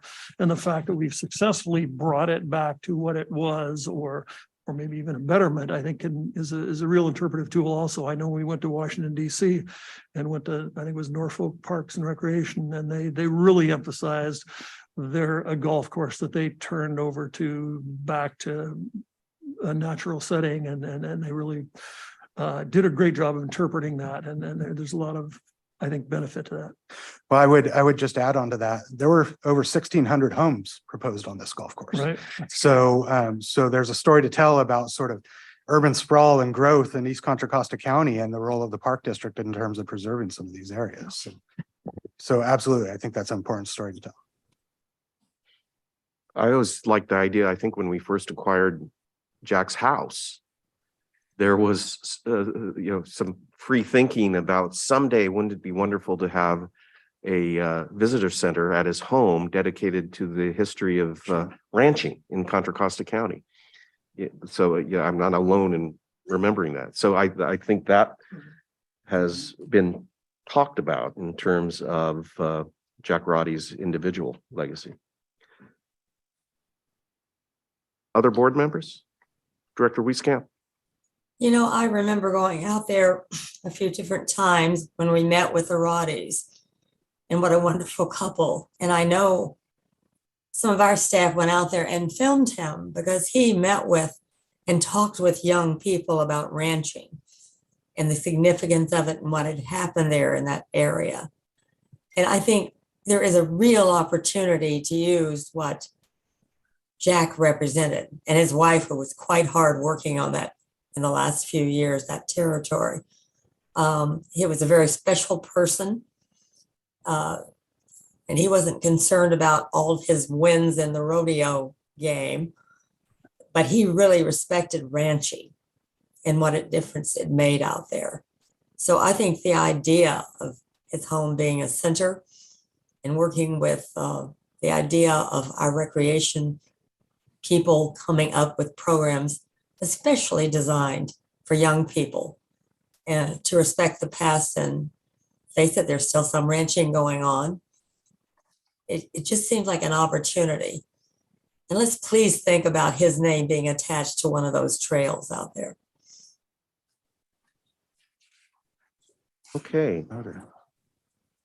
I have a couple questions based on the presentation. One, earlier presentations I attended, that spur trail that would be natural surface was described as perhaps 4 feet, and now I'm hearing 6 feet, which I like. I mean, is that what the vision is now? So in the plan, what we were sort of committing to is that it would be less than 8 feet, but our design team has been looking with a 6-foot eye, but with the understanding that it could be 4 feet, it could be 7 feet, 6'5", but we're kind of testing it at the 6-foot width, but that width could change as the designs are refined. So this issue illustrates why we need a design review for this board, because we all have our own experiences that we bring to trail width and the topography of the trail and what's a good mix of people, horses, and bikes. So we need that to have that input. I know historically the board hasn't really, but in this instance and on an ongoing basis in trail design, it's important to our constituencies that we have some input on that. And just as a reminder, as of now, that trail, the 8-foot mark is a determinate sort of thing, because bikes are allowed over 8 feet right now as proposed, because it's proposed under 8 feet. No bikes would necessarily be permitted there. So when we do bring that back for you, it may be a recommendation that, bikes could be suitable here or not, so that would be part of the. Well, to me, the translation is what you're going to be allowed to do by the regulatory agencies based on the negotiations that you described, and how wide and how good the vistas are and all that in terms of bicycle use. Yep. And so we need to have all that information, and your board needs to have some input on it. Yep. And, maybe it affects how much of the land we take up with trails. We're probably willing to make some trade-offs on that. Which the bicycle use, that triggered a thought in my head, because I think I've had a concept of what mountain biking is as a sport that didn't really jive with your early slide, Eddie, where you described what we can do within Habitat Conservancy land preserves. And it labeled as passive uses, pedestrian, hiking, equestrian, and mountain biking. To me, bicycling is a passive use as we, view it, and as Ordinance 38 reflects. But the concept of mountain biking as a sport doesn't strike me, or hasn't. And so if I'm wrong, I need to be corrected and get a new viewpoint on how we label these activities. And that is mountain biking when it involves the sport, flow trails, bumps and jumps and all that stuff. I have engaged with a constituent who's been suggesting that bumps and jumps and such can be compatible with what we do. And I've always thought, well, not really. I think we're doing something like that at Oyster Bay for kids. There's some plans for a bike park. And I know what snowboarding parks are, because that's where my son goes when we go to skiing. So that's the sport of mountain biking. Is it really something we view as passive? I would suggest skiing is actually a good analogy, right? Some skiers, we like to go and we just kind of cruise along and go along the ridge and sort of that thing. That's still skiing. Same thing with mountain bikers. Some mountain bikers are perfectly content going along fire roads, not necessarily going super fast, and it's more of a cross-country experience. And then there are the more technical mountain bikers who want to have flow trails, jumps, berms, these sort of highly modified trails that they want to see. So we hear from both. You know, I think, and, you know, Crockett Hills was a way of sort of trying to meet specifically a need for some of that subset of mountain bikers that we haven't elsewhere. You know, and then there's the groups that are, you know, there's also gravel biking, which is, you know, more of a road bike style geometry, but it has mountain bike style tires. And those folks are, you know, that's largely the type of use that I would expect in the HCP areas, because you're largely using the fire roads there. We're not going to be building flow trails in the HCP area. I mean, that Right, would be, exactly. but you know, there that's why are. I asked the question, because mountain biking was put under passive use, and I just couldn't envision doing any of that. I think in- there's a passive form of mountain biking and there's a very active form of mountain biking, I guess is how I would answer that. Okay, It's well, not to me, just biking. biking, cycling, As opposed to mountain biking is Sure. how I differentiate. And so I'm happy that you helped me clarify that for my own thinking. Anything else before we open it for public comment? Looking around the room, I don't see any. So if there are members of the public who wish to address the issue, raise your Zoom hand. We have received email from Mike Vandeman that we've all reviewed. Thank you, Mike. And we have Irene, Jim, Norman, and Scott and Amelia raising their hands. Do we have any other requests that we're aware of, Madam Clerk?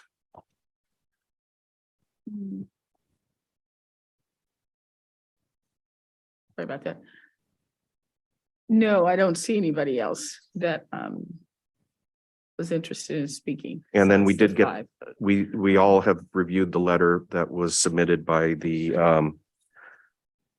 Mr. Hanson, who is by actually the variety of speaking. groups from Native Plants, Horsemen, Sierra Club, WARP, Mount Diablo Audubon, Golden Gate Audubon, Regional Parks Association, and San Ramon Horsemen. And we did get a separate communication, a letter, I believe, by email from WARP, which was appreciated. So if you can handle the public comment. Yes, portion. President Coffey, I'm going to start with Amelia Marshall. You have 3 minutes, ma'am.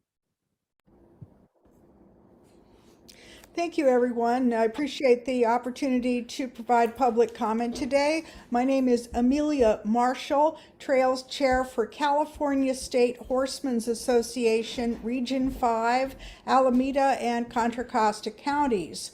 CSHA 5 supports the recommendation from the Conservation and Disabilities community requesting a 5-foot mowed shoulder along the narrow trails proposed for Roddy Ranch, along with the dedication of a pedestrian-only family-type trail at the entrance and some native trees planted. This is arguably a pretty straightforward park addition. It is a disturbed area in an HCP and is more suitable to opening up right away than other parks may be. But it is a proof of concept. It's the keystone to what will be the Deer Valley Preserve. For that reason, it is important that some of the concerns be addressed as a prototype. And of course, for equestrians, narrow trails near staging areas are problematic. Many of the user conflicts that we encounter are in narrow trail situations like that.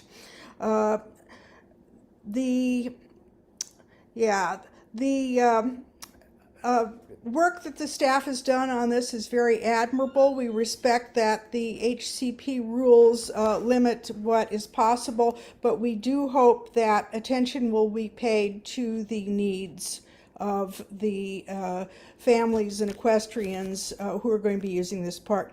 And thanks also to your technical experts who have solved some of the problems that have prevented our entering public meetings in the past couple of weeks. Thank you. Thank you, Amelia. Thank you. Jim Hanson. You have 3 minutes, sir. Great. Thank you, President Coffey and members of the board. My name is Jim Hanson. I'm the Conservation Chair for California Plant Society's East Bay chapter, and I'm speaking today on behalf of the letter of the organizations that President Coffey just named out, CNPS, Sierra Club, Golden Gate Audubon, Mount Diablo Audubon, Bay Area Outreach and Recreation, California State Horsemen, San Ramon Valley Horsemen, and Regional Parks Association.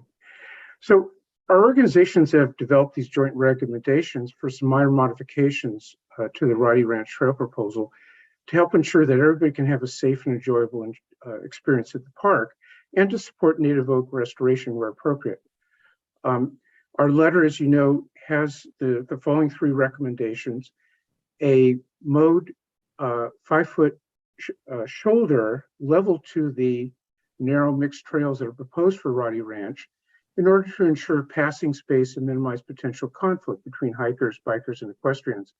And the reason for the 5 foot is that it is a standard for a bike, mountain bike, and a horse to pass pedestrians on the trail.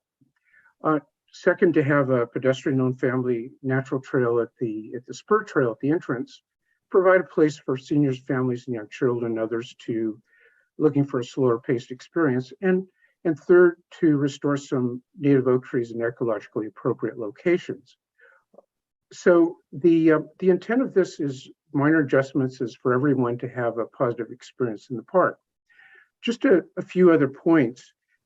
The photo in the letter from a tour of Roddy Ranch that we sent you shows an 8-foot wide trail and how that works with several people using it. Fortunately, the district can do something to give trail users, room to breathe and peace of mind, so they can have a comfortable sharing of the same trails with different user groups, especially in this case with the plan removal of existing golf cart paths, the grading to create more accessible trail alignment, and still maintain all the grassland cover in the plan in front of you. And secondly, this is a wash in terms of trails, since the old trails will be removed, as we understand it, that acreage will be grandfathered in as far as the new trails, even with that 5-foot level shoulder. One more point, the blue oaks are native to the area. Geological, soils, aspect, and elevational data from the surrounding blue oak ridgeline reference sites points to a strong likelihood that the ridgeline section of Roddy Ranch had more oak coverage in the past, and maybe the historical past, prior to the 1900s, than it does today. So we're definitely available to work further with staff on this particular item. And just in closing, we are all excited to see Roddy Ranch open up to the public, and thank staff and the board for organizing opportunities to tour the property and for your hard work on this project. We support approving this plan and urge the board to direct staff to incorporate these 3 minor adjustments into the final design. Thank you very much. Thank you. Thank you. Irene, you have 3 minutes. Hi, everyone. Thank you for the good presentation and everything. As a member of the Park Advisory Committee, the one thing that I have learned from the various users groups is that none of them favor having narrow multi-use trails, which is what's being proposed before you today. None of these user groups favor that. I listen closely, and I have advocated for avoiding this situation whenever possible. And in a situation such as Roddy Ranch, where the existing trails are wider than the new ones that are being proposed, I do not see that this approach is being helpful at all to any user group. And after offering feedback at many of the meetings and in person about this plan, it kept coming back before the PAC without any changes. Some of the reasoning changed, but nothing has really changed since the beginning. And even at the last PAC meeting, we received the modest proposal from the coalition that you guys received today, We got it about an hour and a half before our meeting, which I certainly didn't have time to study, and I'm sure other PAC members didn't. And then we heard the Roddy Ranch proposal after many of the PAC members had to leave. So the discussion was a little, it wasn't conducive to a strong input from the PAC. So as part of this park concept, I now ask you to have a strong voice in this. It's really important that you speak up for your desires today. And I think what Directors Lane and Coffey have spelled out have been spot on about the purpose of the park district. And I think that you should definitely direct staff to widen the trails, because even if you're not choosing the use of those trails, they will be harder to decide on user groups later if they are only a certain width. So I think that you should try to widen the trails wherever feasible, such as where they currently already are wide, and that we plant trees on the upper ridge as the plant experts have suggested. It's much better for a user experience. And to have also to consider one trail remaining narrow for hiking only right near the entrance of the park, as the coalition has suggested. So I just think these small little changes are easy for the agencies and the Habitat Conservancy to sign on to. It's your No big time, deal. Irene. So thank you very much. You're welcome. Thank you. Norm LaForce, followed by Scott Bottlebar. Norm, 3 minutes. It's not letting me start my video. Okay, hold on just 1 second. Okay, Okay, you should be able to start it now. great. Thanks. I do like to see who I'm talking to. There you are. Good. Yeah, Norman LaForce, I'm here on behalf of the Sierra Club, one of the organizations that submitted the petition that you got. We're sorry if it didn't get to everybody by today. We tried to get it in as close to the meeting as possible and would hope you would look at it. It does track what our prior communications from the various organizations have advocated, and we had close to 200 people sign the petition. And I think I just have to say this about the petition.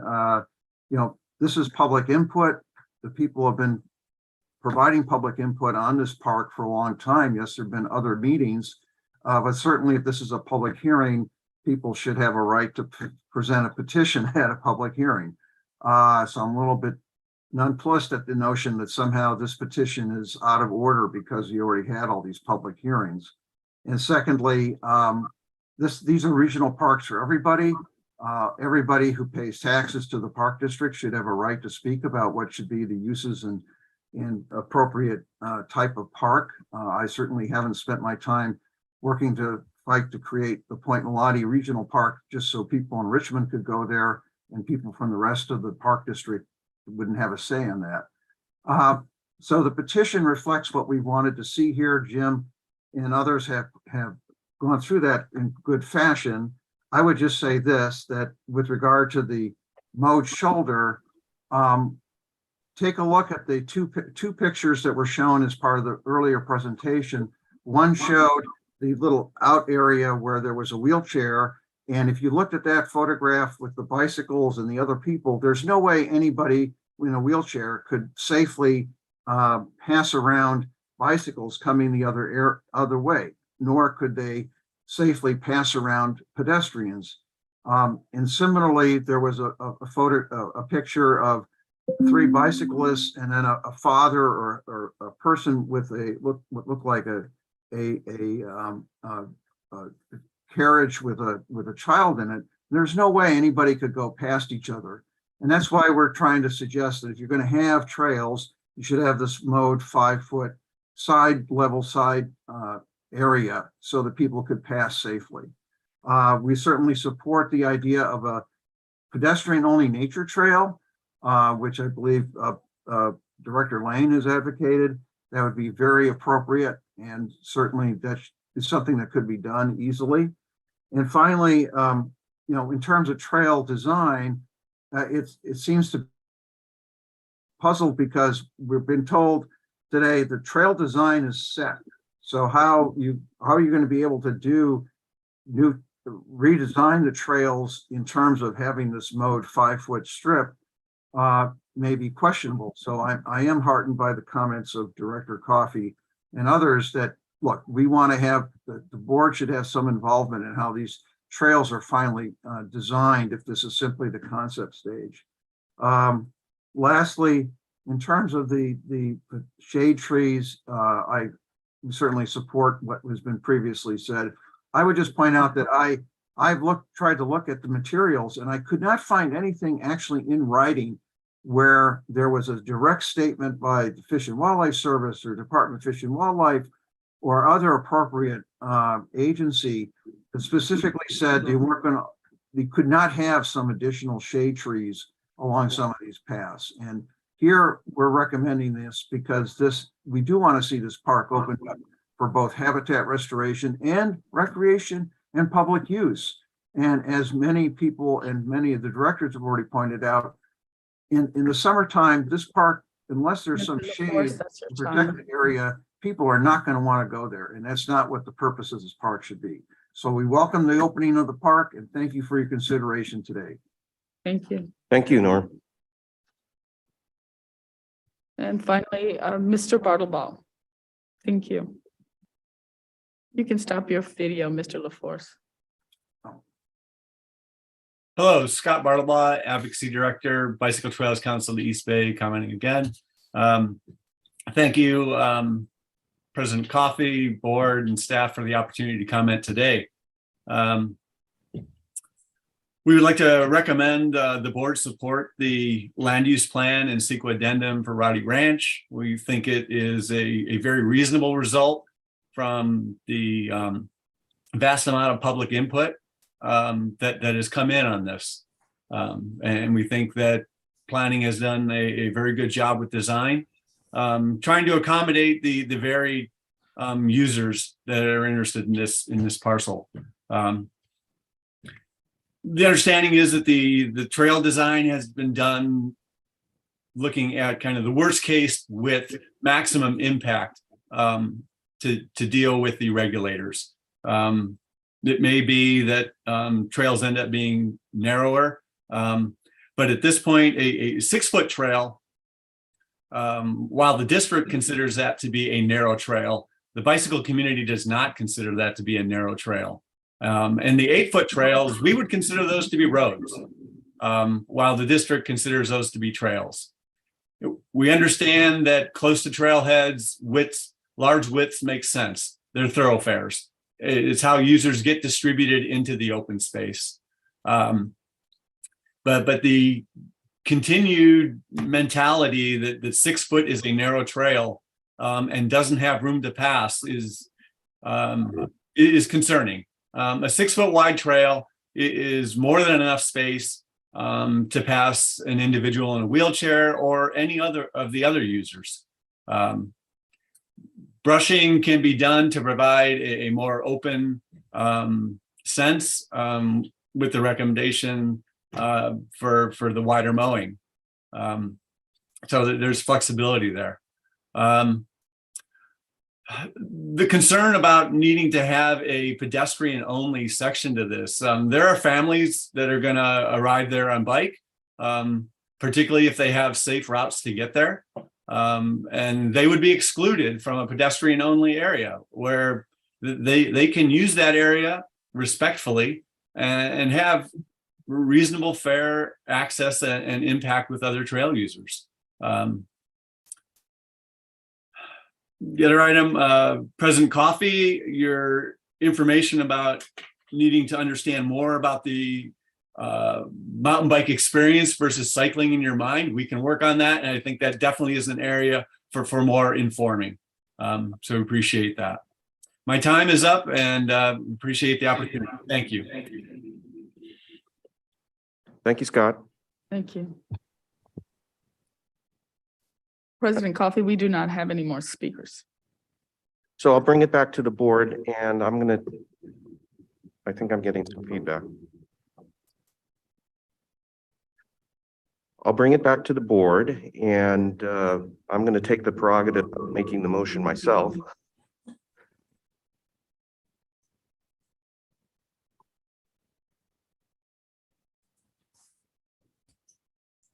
I don't know there, but I've lost sound.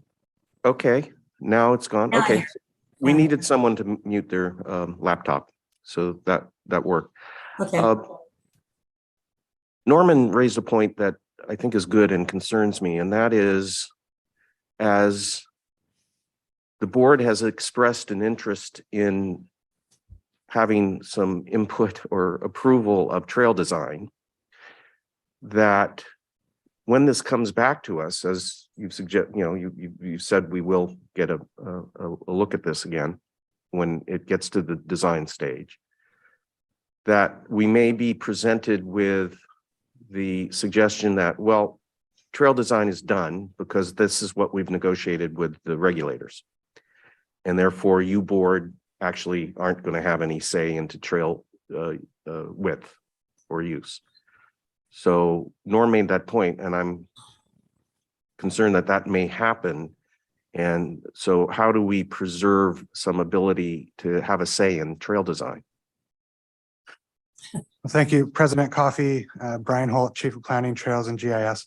I will share, I'm a little bit confused on the public input because as currently proposed, the vast majority of trails are over 8 feet in width, which under our regulations permit for all.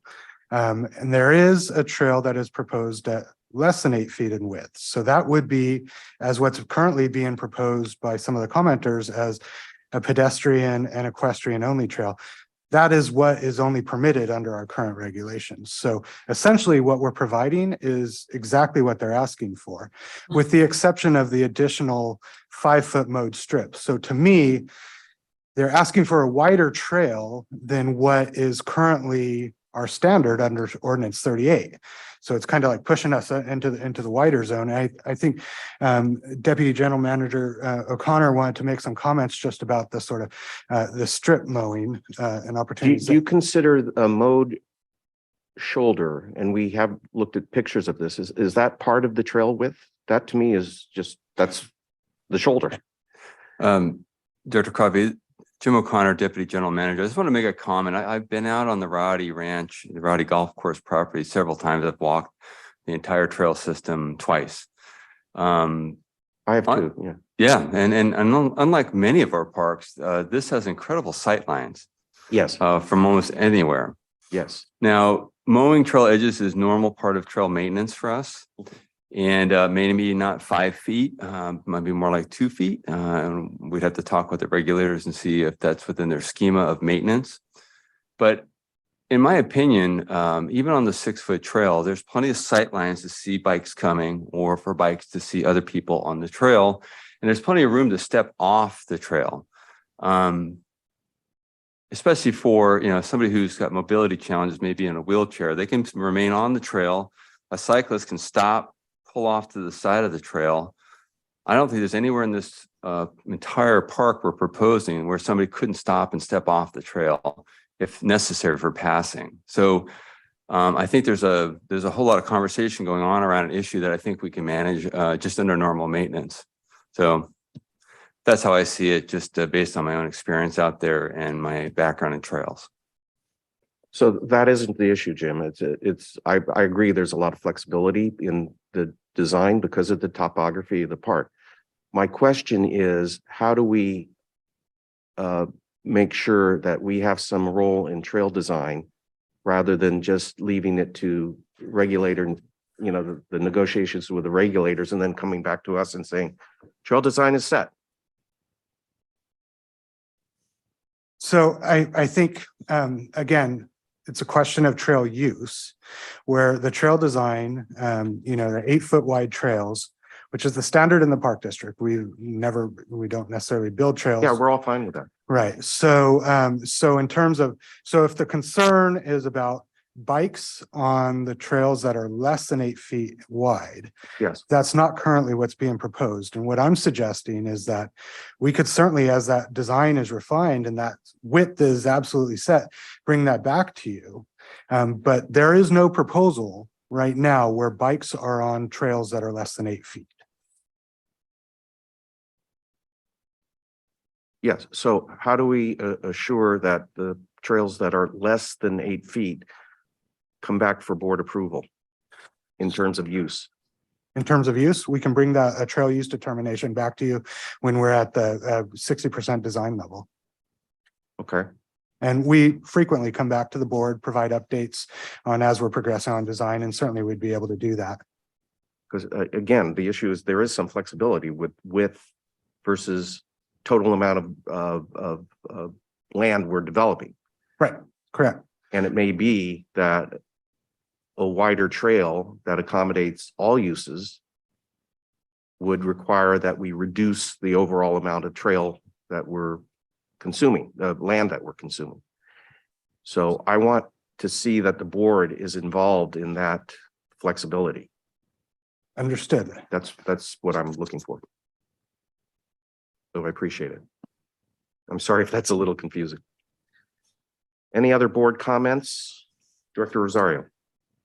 Yeah, I just want to say that I second Jim O'Connor's assessment of the sight lines there. And in the early 80s, we had a trail matrix, and that was one of the major things that determined whether a trail could be mixed use or multi-use back then. And sightlines was huge, especially on trails where you have a steep drop off and a hillside on the other. So I think that's something to take into account. So I appreciate that input. So thank you. Director Eccles. Yeah, so thank you, Director Coffey, for asking that question, because that was exactly the question that was floating around in my mind, that how do we preserve the board opportunity to have input into trail design? And so I just want to support that. And, thank you, Brian, for your comments. And the other thing is, it certainly seems to me that if there is evidence of oaks historically being up around the ridgeline, that is even more reason to have those trees planted up there. And I certainly appreciate Director Lane's views and others that it's mighty hot up there. And in order for people to really enjoy this parkland, it would be good to have some opportunity for shade. Thank you.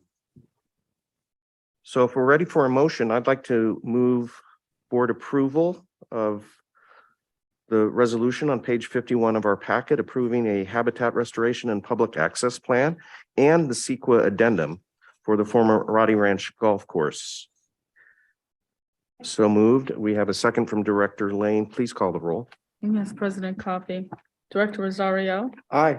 Director Eccles. Aye. Director Corbett. Aye. Director Wieskamp. Aye. Director Lane. Aye.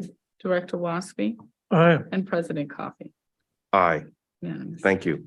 Well, thank you very much. Thank you, And- Brian. And I just want to thank Eddie Willis again for his good work on this and also acknowledge Abby Fateman and her work at the Conservancy. Thank you.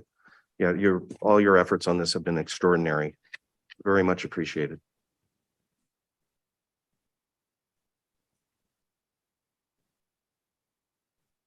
That brings us to General Manager's comments.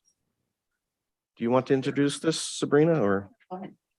Acting Chief of Design and Construction, Ren Bates, will highlight recently completed capital improvement projects. You're not Ren. Good afternoon, President Coffey and Board of Directors.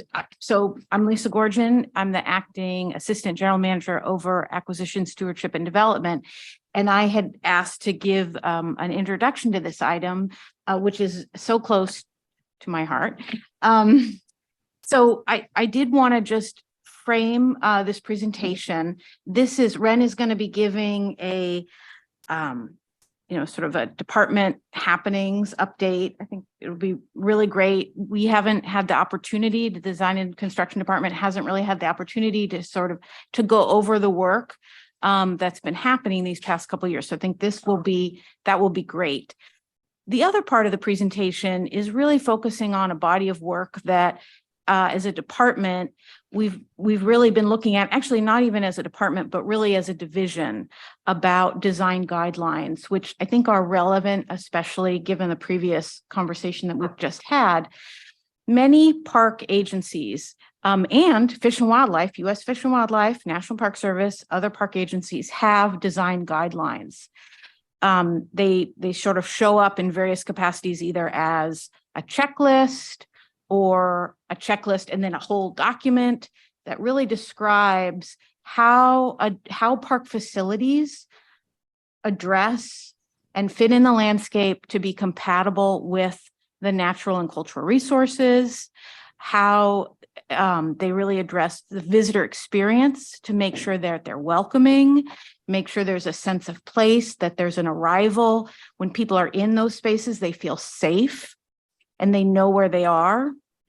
And then finally, just with regard to sustainability, we want to build facilities that are sustainable in the landscape. So they're sustainable from an operational perspective, but then also fitting in the landscape using best practices. So Ren's going to go over all of that, but I wanted to frame that because I think it is important. We don't have design guidelines here, and I think that will go a long way when we have conversations with our regulatory agencies, that they know that we are taking into consideration how we're developing the land in a way that's compatible with its stewardship.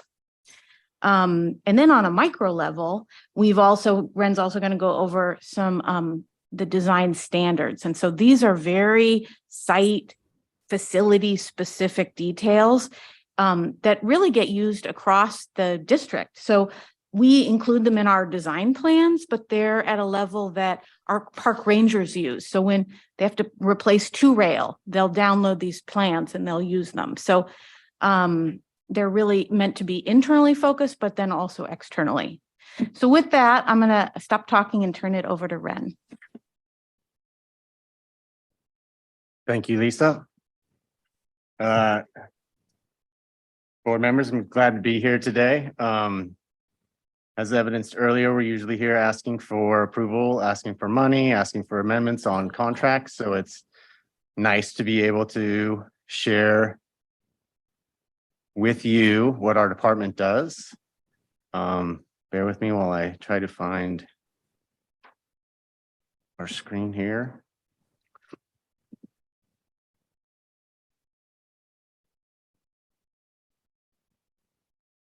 Apologize for my inability to find this document.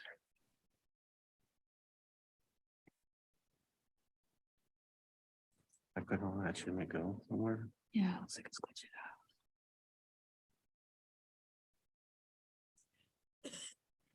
out.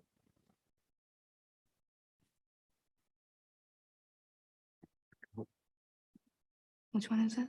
It's none of those. Okay.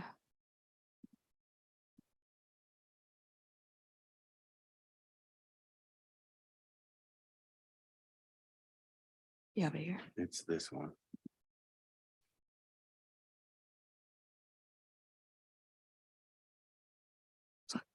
This one. This one here. Perfect. Great. Thank you. Appreciate the assistance. And I appreciate the patience. Now we'll get it to full screen. Here we go.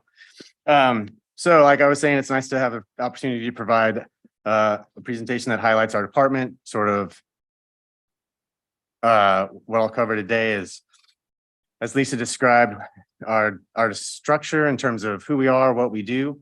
I'll revisit the projects we've completed over the last 4 about years. And to that end, then we'll go into, and as I present those, I'll briefly touch on process and how we do things in terms of permitting, the phases that we go through, and then ultimately the process improvements we're doing in terms of design guidelines and standard details. And then I'll close up with what we have in construction now and what hopes to be completed in the next year or two.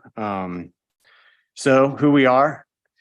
You'll often hear DECO, that's short for design and construction. We are a dedicated member, 30 staff members across 4 units. Those 4 units include our construction unit, which is on the left-hand side here, and that's comprised of our surveyors and inspectors. Our surveyors provide surveys for all of our design projects or lots of our design projects. They also support legal and land with any sort of survey issues that come up with that. So they are helpful throughout the district. Our inspectors are our quality assurance, quality control folks in the field when we get into construction. They also, based on their knowledge of construction, and so they provide specific oversight when we're building things. So they will look at and enforce our specifications and our plans, which is crucial. Our inspectors do not provide sort of building code inspection. We're not responsible for that. We still have to comply with building codes, and then the municipalities in which we're working provide that, but our inspectors are our QA/QC for our plans and specifications. So if they see a contractor not building something as we'd hoped, they help enforce that. So, and to that end, they are essential in our review process because they have that experience that they can help us determine where we go, or how we need to, any changes that are needed in our plans and specs as we develop. Our design unit is there next. The design unit, when in 2016, we were under design and construction, there was one design department. And it was determined at that point in time that we would split the design department into 2 departments. One was the design unit and one was the project management unit.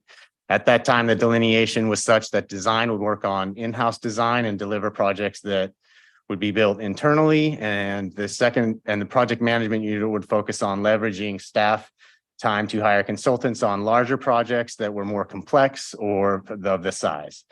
So currently we sort of commingle those because we've learned that our staff is multifaceted and can do both. But for the majority and for what we do in the design unit, thinks of things that, as you can see, we have 2 civil engineers and 2 civil engineering technicians. So bridges, parking lots, infrastructure, utilities, they focus on those. They focus on a lot of the major maintenance projects. They also help inform our regional general permit and work with stewardship to provide standard details, which is, again, getting back to our guidelines, is what will help to inform how we permit. Our project management unit then, like I said, will hire consultants to help develop designs.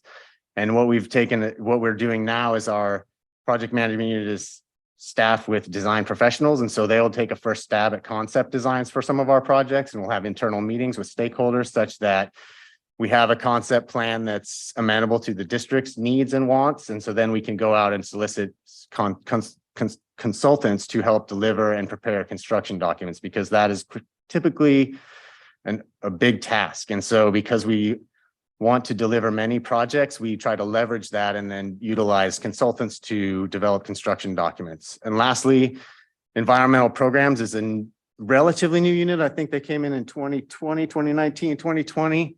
And what they focus on primarily is restoration, which so they're aptly named. That unit focused on developing and delivering the Dotson Marsh. They're working on the Patterson Ranch property at Coyote Hills and Bay Point project recently. What we do. Here's the bulk of kind of what we do. We deliver capital improvement and major maintenance projects that expand public access. By that, we mean open up new parklands. So anything that will then provide public access to lands that were not previously available. This is what major staging areas. The picture here shows the Dunbar and Quarry Campground project. We maintain facilities and infrastructures. So that's major maintenance projects that include,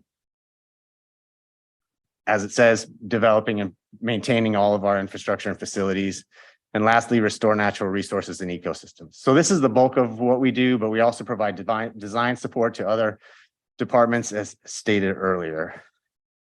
This next slide shows an overview of the work we've done. So instead of listing everything, this has numbers in terms of the projects that we've maintained, restored, and expanded. So in the course of 4 years, we've completed 36 projects, and they're broken down per category here. And this shows total project budgets for all of those, and then the construction costs based on those 36 projects.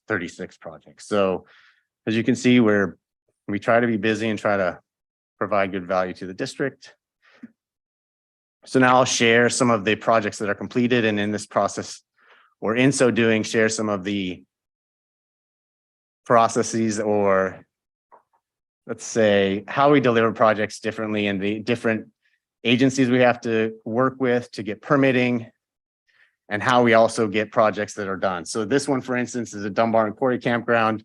DECO staff was integral. This was provided as an agreement. I think we all know from a developer providing most of the building to make this. So that's one way we do it. And that's another design support we have, is that when developers are mandated to provide staging areas, what we do is we work with the planning department to then look at the design of those and make sure that they correspond to what the district would like.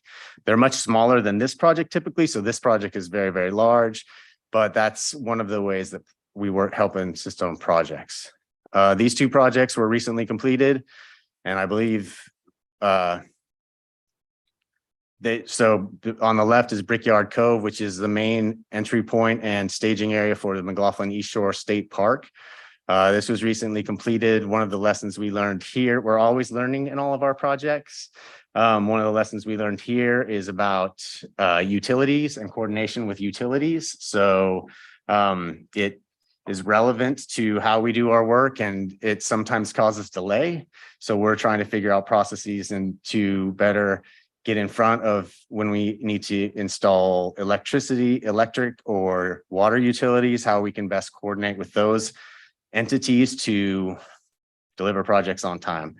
The slide on the right is the Pleasanton Ridge staging area, which is done, and it has provided new access point to, well, it will when we're ready for trails to be done, is to provide access to Pleasanton Ridge. And a lesson learned here is that we need to be more communicative as we develop and build our projects with our stakeholders.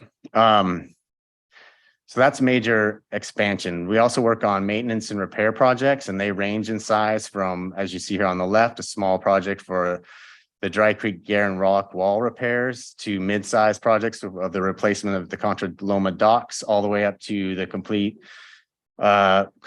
of the water system at Del Val. So that was a major maintenance project that we did that shows the gamut of how our design staff works on our facilities and repairing those and making them whole for our constituents. Lastly, we are our restoration. This is a Bay Point Improve Access Restroom and Restore Habitat project at Bay Point. And these incorporate the restoration and public access. So as we learned in the last presentation, we try to strike a balance between those two. And this was successful.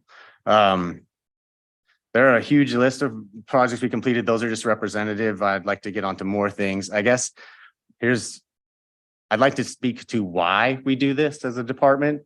I think I'll speak for myself and a lot of the folks in the department. This is Encinal Beach. It was restored, it's done. This is obviously not when a complete project. This shows in process, but it speaks to why we do what we do. I think a lot of folks in design and construction like to draw, like to figure out details, like heavy equipment. So that's why we pursued this. We also like parks, and we like to provide public access and to be able to restore those facilities, restore natural environments so that people who like parks can use them and like outdoor space. So this shows that. We also like to, the other reason we are doing this, and to Lisa's point about design guidelines, is in terms of providing public access and maintaining or providing access and restoring natural environments and being good stewards of the land. as design and construction staff, we would like to inform and provide a consistent and continuous sort of, when you go to an East Bay Regional Park District facility, we want you to know it's an East Bay Regional Park District facility. And that may not necessarily be by we have a consistent sign, but we want the visitor experience to invite you in so that you know you're there because of, you know that there's a facility there that you can get out of your car, you can step off your bike, you can, when you enter the park, you know that there'll be something to use the bathroom, fill your water bottle up with some water. If the water is there, some of our sites don't have those utilities, but we want it to be consistent so that the main draw is our park. It's not the staging area. And so what we would like to do is provide those facilities in such a manner that we look at and have landscape sensitive design. We provide a positive visitor experience, and we do all those in a sustainable way.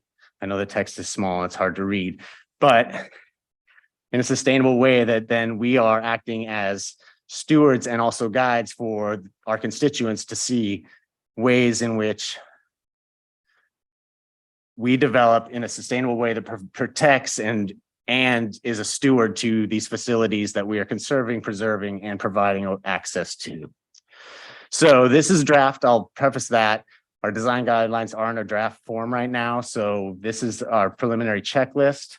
And again, it shows our intent and our principles that are driving some of this. And so as we develop these out, we will have specific areas. So this is, for instance, is a picnic areas. And one of the picnic areas, we envision this to be a source of information for internal staff, both design and construction operations, so that if they needed to redo a picnic area, this is something that will be available from staff point of view in terms of operations. If they need to redo something, this highlights sort of the requirements from a permitting point of view, so ADA access, but then it also speaks to how to site it such that the facility is readily available, but doesn't overwhelm the site itself. So it kind of falls into the landscape, but you know it's there, it's easy to find. And then in terms of trying to tie it all together, what you can see is that on the bottom right, there's the legend and notes, and it calls out barbecue, path of travel, trash and recycling. And what those will reference to are our standard details. So we're trying to tie all this together so that it's a resource for all park staff, both design and construction and everyone, to look at some of the major areas. So the picnic area is one. We do a lot of vault restrooms, and so we have this in here as well. And what we try to provide here is, again, you can see it's there next to the parking, but we've provided operations access so that these are all things that are thought out as we develop these, and people don't have to rediscover the wheel every time, if you will, in terms of, okay, so what do we need to do? We're trying to lay out the basics that we've learned and all the projects that we have. And so that this is a readily available guideline to be used by pretty much everyone. So, and this one you can see has the call outs and the standard details. We hope to take this to the capital projects meeting, and we'll vet that out with the capital projects team there. And then we'll hoping to finalize this by the end of year, first of next year, and have that as a resource. Which brings me to our standard details. And there's the two-way rail wood fence that Lisa described. So this will then be the standard detail that leads you or allows you. The guidelines are an overarching thing that says, here's what you need to look at. And then it guides you to these details so that then you can build them appropriately per our standard details. This is a multi-department effort. We have a quarterly meeting of the standards committee. It includes operations, it includes finance management services. It includes trails group. And so we meet, and our design team led by Glenn Gilchrist, our design manager, heads up. And he goes through several details every quarter. He has some that are for review. When they're finalized, we post them here, and they can all be found online at the link that's shown on this slide. So they're readily available. It's an ongoing process.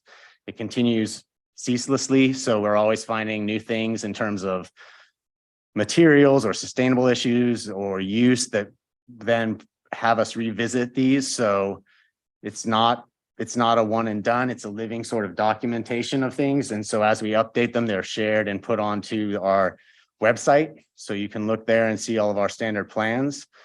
In conjunction with our standard plans are our specifications. I would like to note that our department's also been working on reconfiguring our standard or our specifications into CSI format, which I know I talk in jargon a lot. So CSI stands for Construction Specifications Institute. And what that is an industry standard. We had specifications that weren't up to an industry standard. They were our own sort of unique technical specifications. And what I mean by technical specifications is when you say, okay, I'm going to build, for instance, this 2-rail wood fence. What it does is it walks you through the materials that you need, how you're going to do it, and then the standard by which we will judge that. So it lays out for the contractor, when you have this detail, what is expected and what materials would be expected, thus specification. And so we had our own format, which worked fine, but in terms of trying to make our projects more biddable to the industry, we had decided to update it to a CSI format, which then is an industry standards that have numbers. So for instance, if it's concrete, they would know to look at a certain section, which most contractors would know, and then they can more easily find the specifications and look at what we're requiring when they're bidding it. So the goal of updating our specs is to make it more legible and easier for contractors to read our specs. Sometimes they don't always read them, but we hope that they do. And so that's why we're trying to update it to more industry standards. And again, all of this is part of our process improvement that we're trying to make it so more consistent for either when new staff come in. I would like to say that our retention rate is pretty good in design and construction. We have 2 vacancies now, but we have dedicated staff that are back to our whys. I'm amazed at the staff that we have now, how they persevere through our permitting process, how they reach and address challenges or questions that everyone has internally. We try to reach out with our stakeholders in the development of a process. I didn't speak to this, but we go through phases. The first phase is a concept and schematic plan, which then, again, back to the design guidelines, would help to inform that in terms of a layout.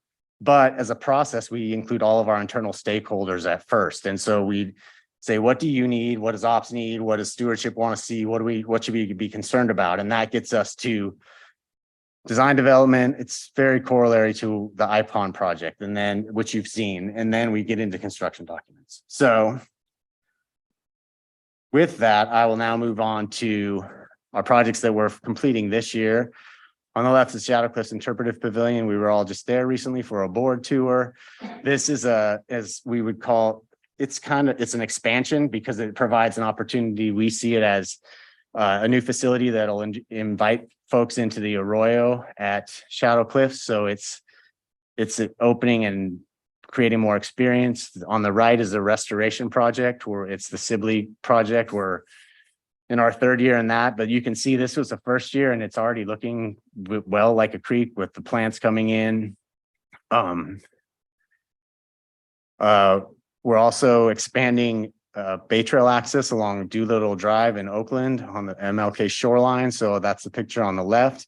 It's also increasing in the boat ramp. You can see there is quite large. And then again, to get back to why we do it, we like to see big cranes on barges. And here's a video of them placing the floor of the new Roberts Pool. This project is moving along very well. They've actually, since this video has been taken, they've shotcreted the walls. So we have a full shell there for the pool, which is very exciting. They'll be working on the changing room and the mechanical room next. But these projects are queued up and all 4 of these will hopefully be done by either end of this year or into next. Which brings me to the end of my slides, but I'd also like to highlight that what I discussed is not just our work plan. Here's our work plan. It's broken out by phases. So here's what we have in construction. Here's what we have in design and permitting. Here's what we have in pre-design. So we're looking at what scopes out. These are ones we have in closeout. And then this is design support. So design support is what we support the other departments in. We had to say a little bit in the Roddy Ranch presentation we just saw. And I'd also like to note that all of these are in the project budget book, but we update this on a quarterly basis. So if you are at all interested in looking at this, it's on our P internal shared drive at all forms, ASD forms and work plans and DECO work plan. I can email that to you all so that you can peruse this at your convenience. And with that, I will stop my share and field any questions if there are any based on my update. So Ren, next year you might want to come with me to the annual Antioch Big Trucks Night. I'd be happy to. All the agencies bring, the Park District brings its huge vacuum cleaner truck, and I hang out with the guys and show the truck off. So, and all the other agencies bring their big trucks. So it sounds to me like you guys might like to. Yes, visit and attend. we would take the opportunity to go visit that. Are there questions for Ren from the board? Comments, Director Lane? Yeah, I guess I look at this and I think, who does the enforcement to make sure everybody's on the same page? So, you know, stewardship has its projects and DECO has the projects, and certainly park supervisors have their projects, which sometimes fit the design and sometimes don't. So who pulls that all together so that everybody's working on the same path? How does that work? That's a great question, Director Lane. DECO tries to do that on the projects that we are responsible for delivering. So in other words, the project list I showed you, what we do is we try to incorporate all of the entities into those projects and thread the needle, if you will, in terms of stewardship and operations. So we have internal design input meetings, and we then highlight and we work with planning to develop what we need to protect, both natural and cultural resources. And then we also will work with operations to find out what those needs are. So I would suggest that the projects as conceived or delivered by design and construction, we do that. So, but that said, we don't typically oversee all of the other projects that other entities are doing within the district or other departments or divisions, because we have a workload that's full enough that we can't go and enforce how everyone else does everything. So I don't know if that completely answers your question. I think from our point of view, we try to incorporate that and utilize the inputs by other departments and divisions and incorporate that. And I'm going to turn it over to Steve Castile to answer the rest of it. Thank you, Ren. Steve Castillo, acting AGM of operations. So, you know, we interact all the time with ASD from a operational standpoint. It's more of a collaboration. And so we have the quarterly meetings and participate in the development of the design standards practice with ASD on that one, with Lisa, with Ren, Glenn Gilchrist. And so basically it's done through the interaction between operations inputs, designs inputs, and everyone to come up with the standards as a whole. And with that, the unit managers are very involved in that, so they understand where the standards are and the practices that we need to do in order so that we are adhering to the park standards that we're implementing in the field-to-field staff when we do contracting or field work out there. So everybody is doing it consistently across the board from an operational standpoint with what has been put in place through ASD. So I hope that helps out a lot. Any questions? Thank you. Okay, thank you. Director Rosario. Yeah, just to Director Lane's point, in the past, sometimes those standards get created in the field. And I know when the board of directors and general manager, and when we formed we were able to form the resource protection area along Stream Trail, we started putting up split rail fencing, which I copied from your woods. And everybody say, hey, you can't do that. We don't have a standard. And so.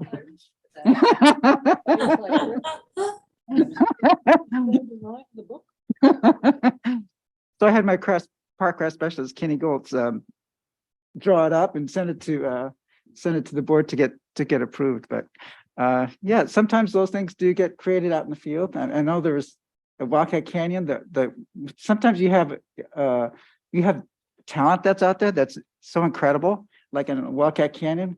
The wrought iron work that was done out there, that was creative, and the wrought iron fence at Camp Arroyo, again, wasn't standard, but it got created anyway.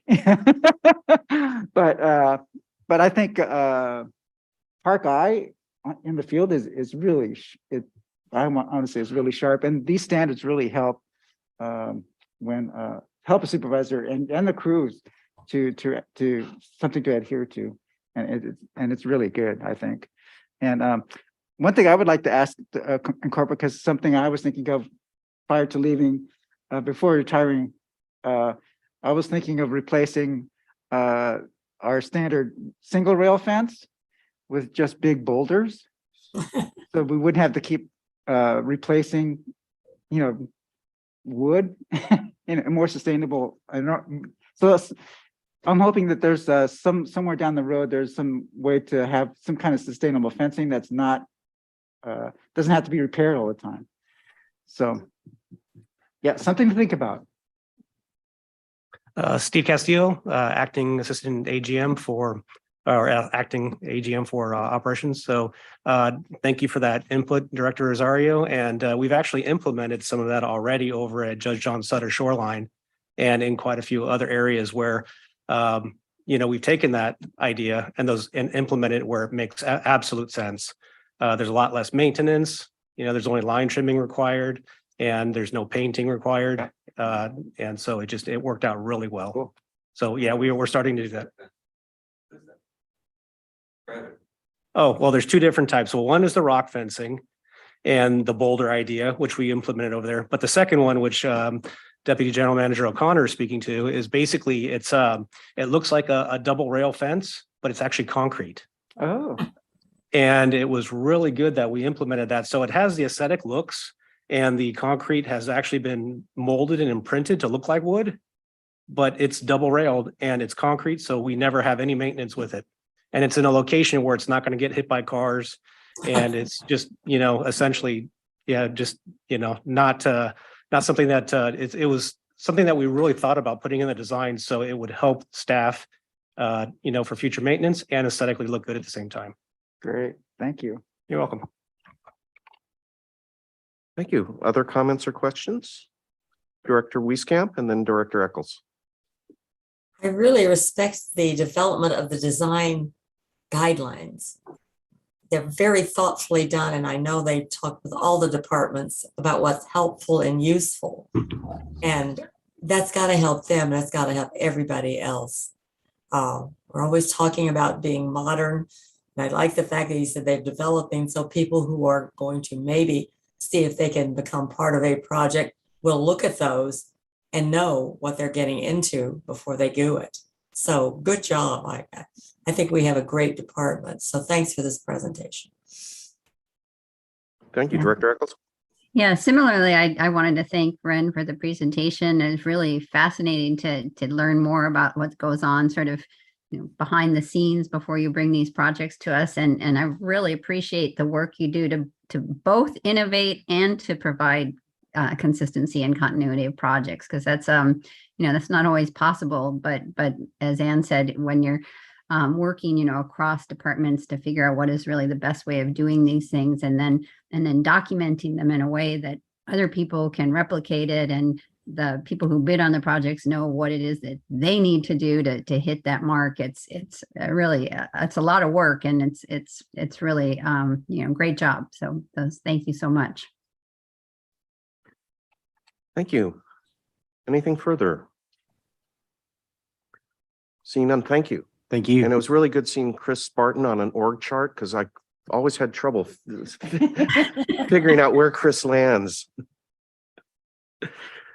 That brings us to announcements from closed session. Council. Nothing to announce. Thank you. And board committee reports. Dennis or Beverly, are there any augmentations to the committee reports? None unless someone has any questions. Okay, then we'll move to close out the meeting with board comments.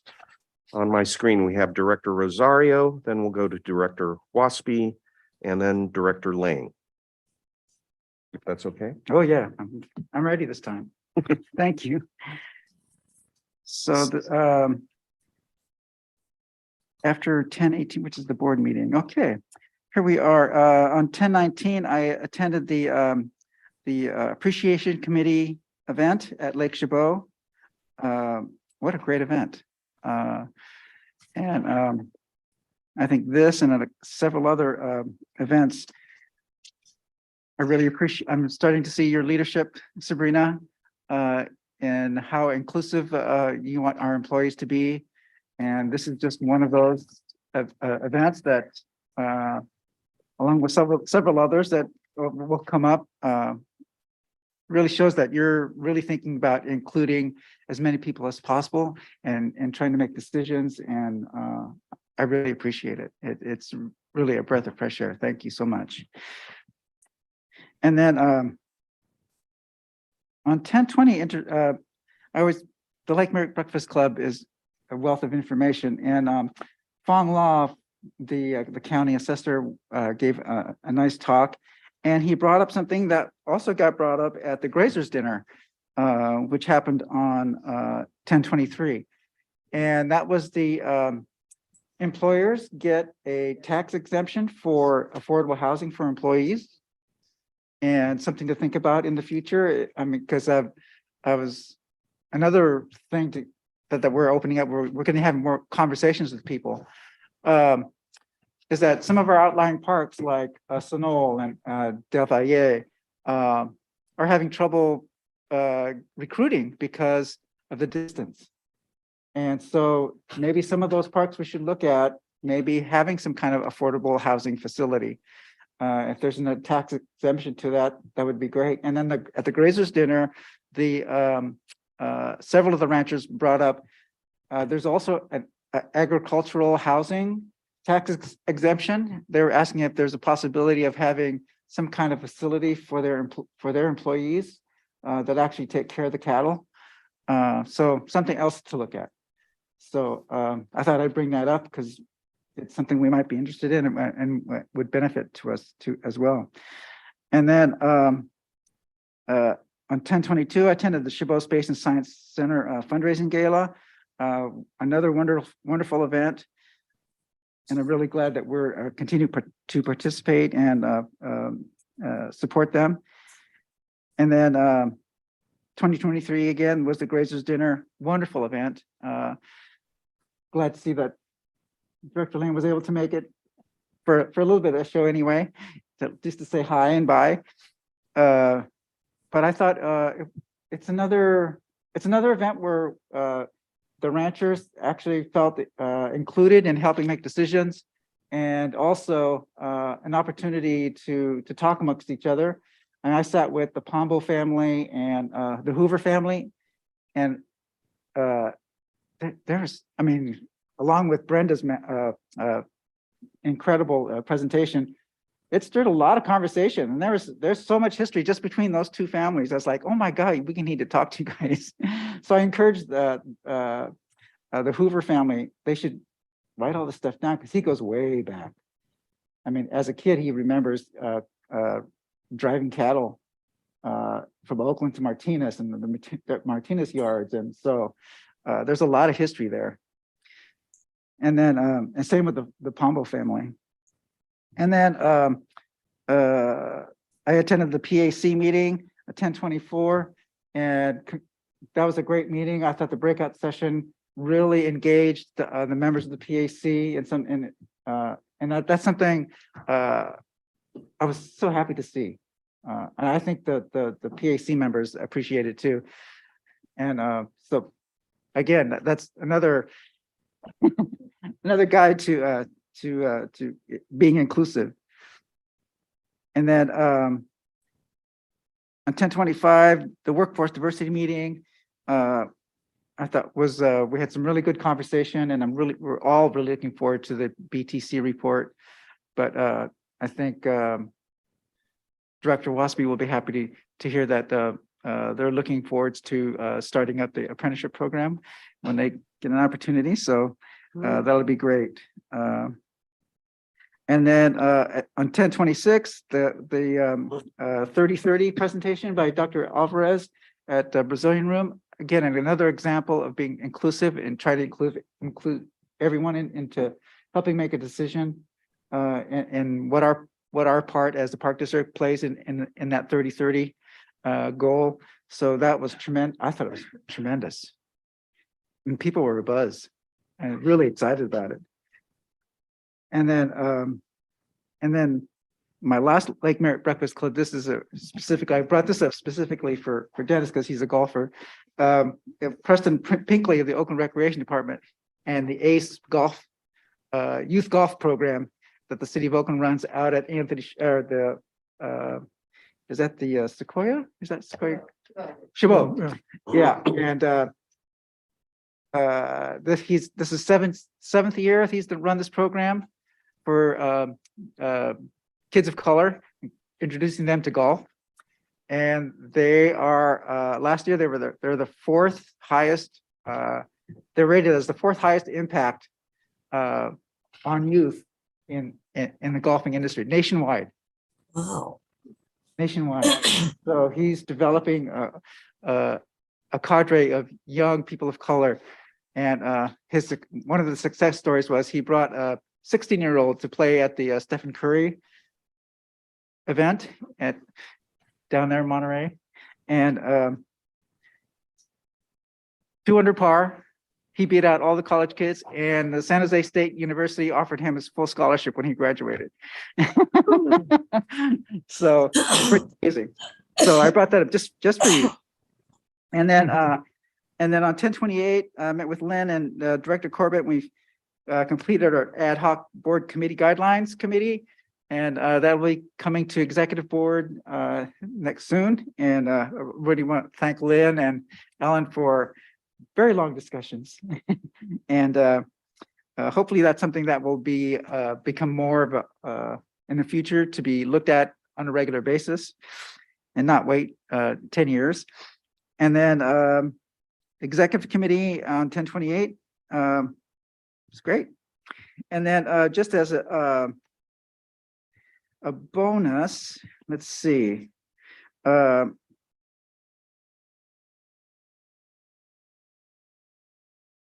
Oh yeah, what came up? I can't remember when I attended ecology committee, but it wasn't. I think it was last month. But what was brought up, I wanted to bring up for budget consideration. Maybe not this budget, but the next. Came to my attention that pest management for individual parks came out of the park budget, and I was wondering why that is. Why we should?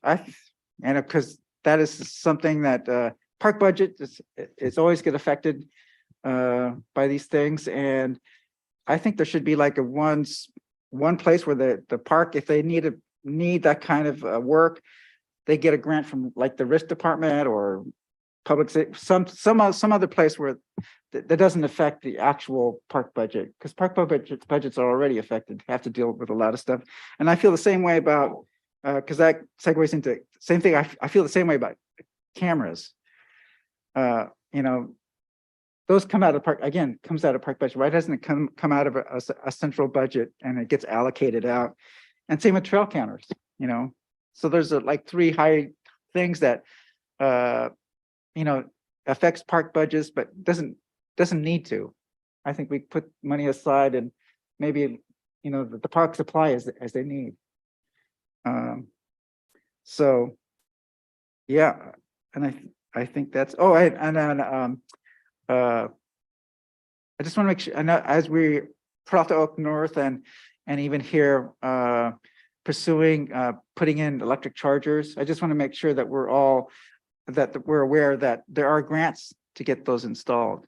The Bay Area Air Quality Management District has these grants, and they're specifically for employers to provide it for their employees and the public. So hopefully we're looking at those. So that's it. Thank you. Thank you. And again, thank you for your leadership and just being more inclusive. And it's just, I think it's wonderful. Thank you. Thank you, Deep. We'll go to Director Waspy, then Lane, then Director Corbett. Thank you. On October 19th, I had a one-on-one with General Manager Landreth. We took a nice walk by Lake Chabot. And also that day, I attended the Employee Appreciation Luncheon. And I also had a meeting with AGM, or pardon me, Deputy GM O'Connor, and we talked about some issues. On the 24th, I met with Michael Williams of the Hayward Area Recreation Park District. We talked about some common trail connections that we have together and some common goals that we share.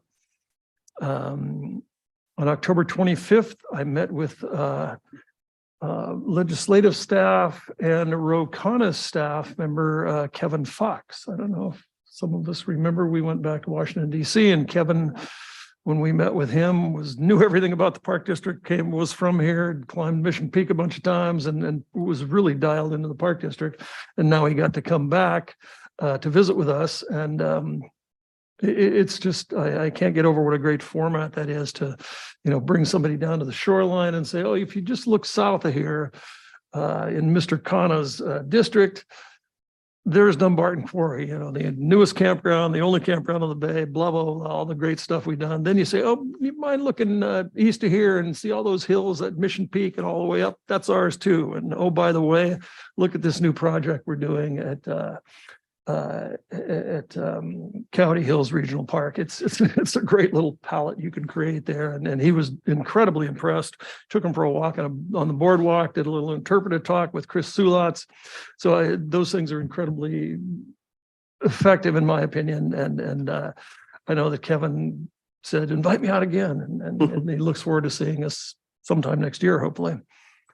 I attended the Finance Committee meeting on the 26th. On the 26th, I had a California Association of Recreation and Park Districts conference committee meeting where we decided that the conference this coming year and coming May will be in Wawona up at Fish Camp. Great venue. Hope we can all attend. On the 28th, I attended the executive committee meeting as an alternate for Director Lane. And boy, I had this incredible experience the other day, and we didn't get it. Deborah and Sandra, we didn't get it. No, shoot.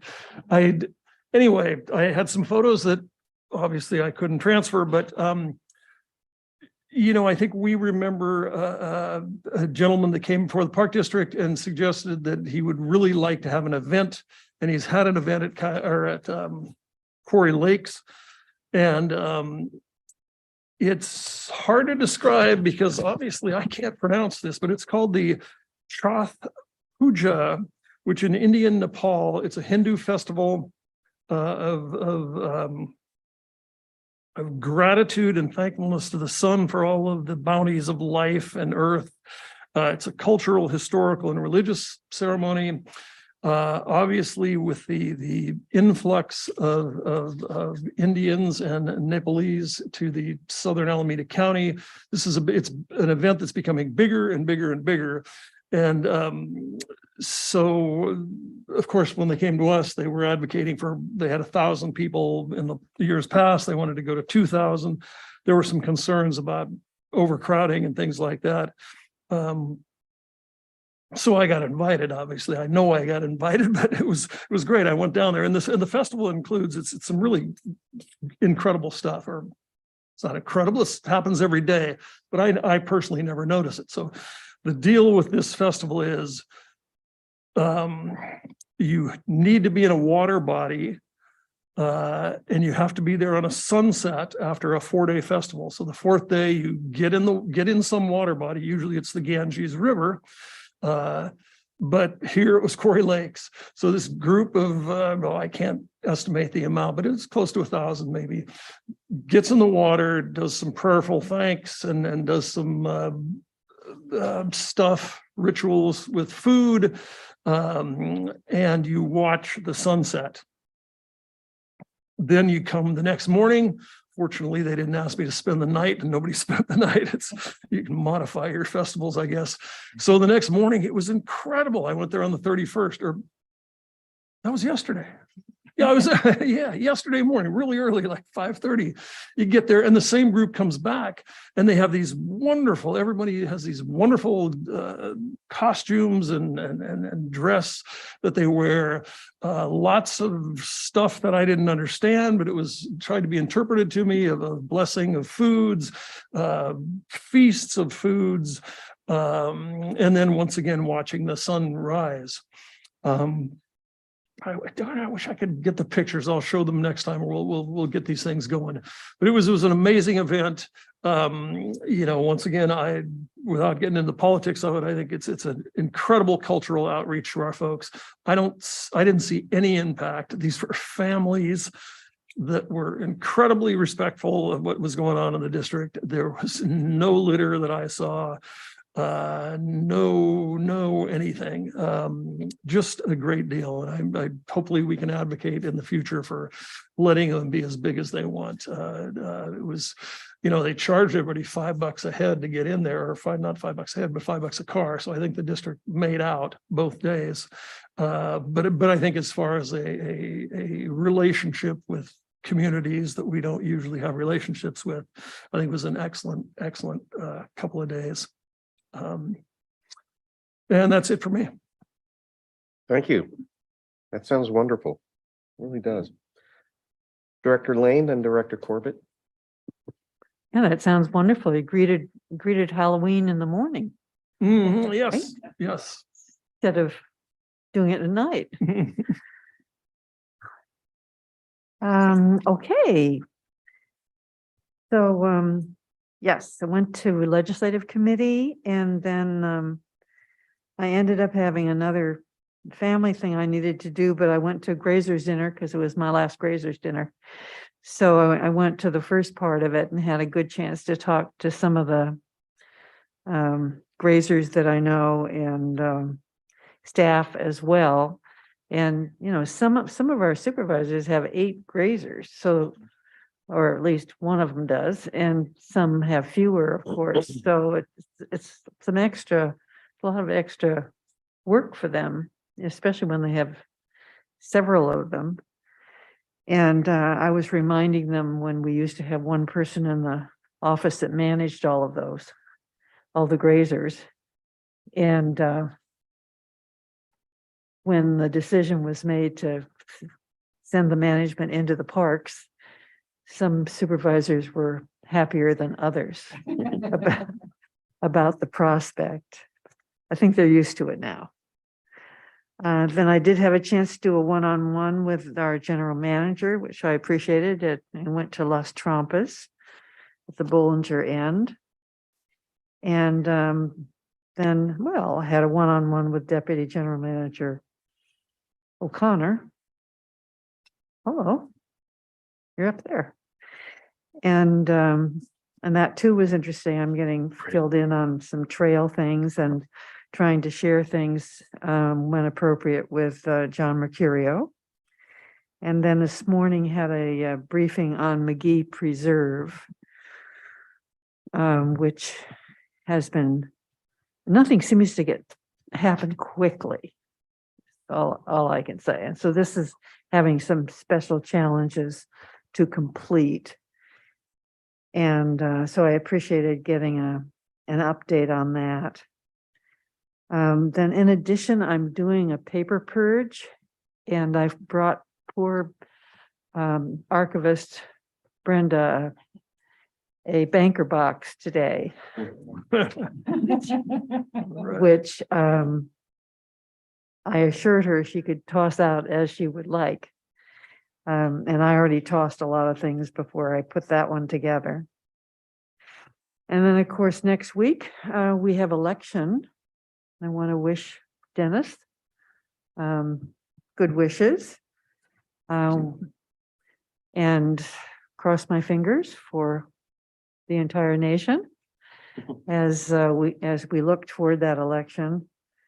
And then tell you that one of the things I do in the evening of balloting is go with ride shotgun with a friend to deliver ballots from Danville's Sycamore Valley park and ride to Martinez.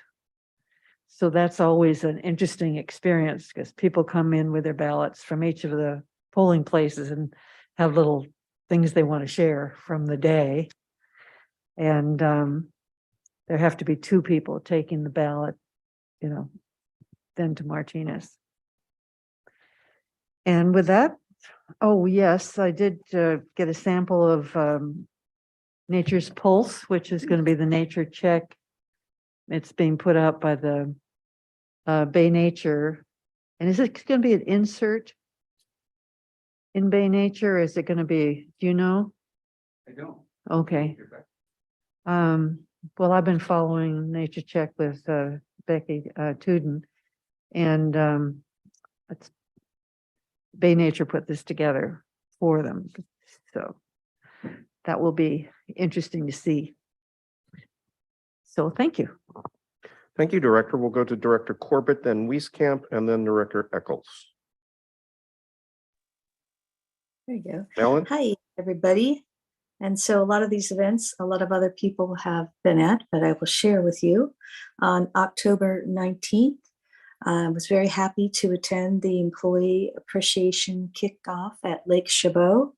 A lot of happy employees were there talking about their work and other things they're hoping to continue to do, showing off. We got to hear about a lot of projects that are quite positive.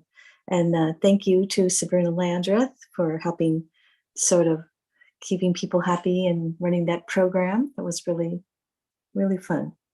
The next item I would discuss is the Chabot Space and Science event that was there with my colleague, Director Rosario.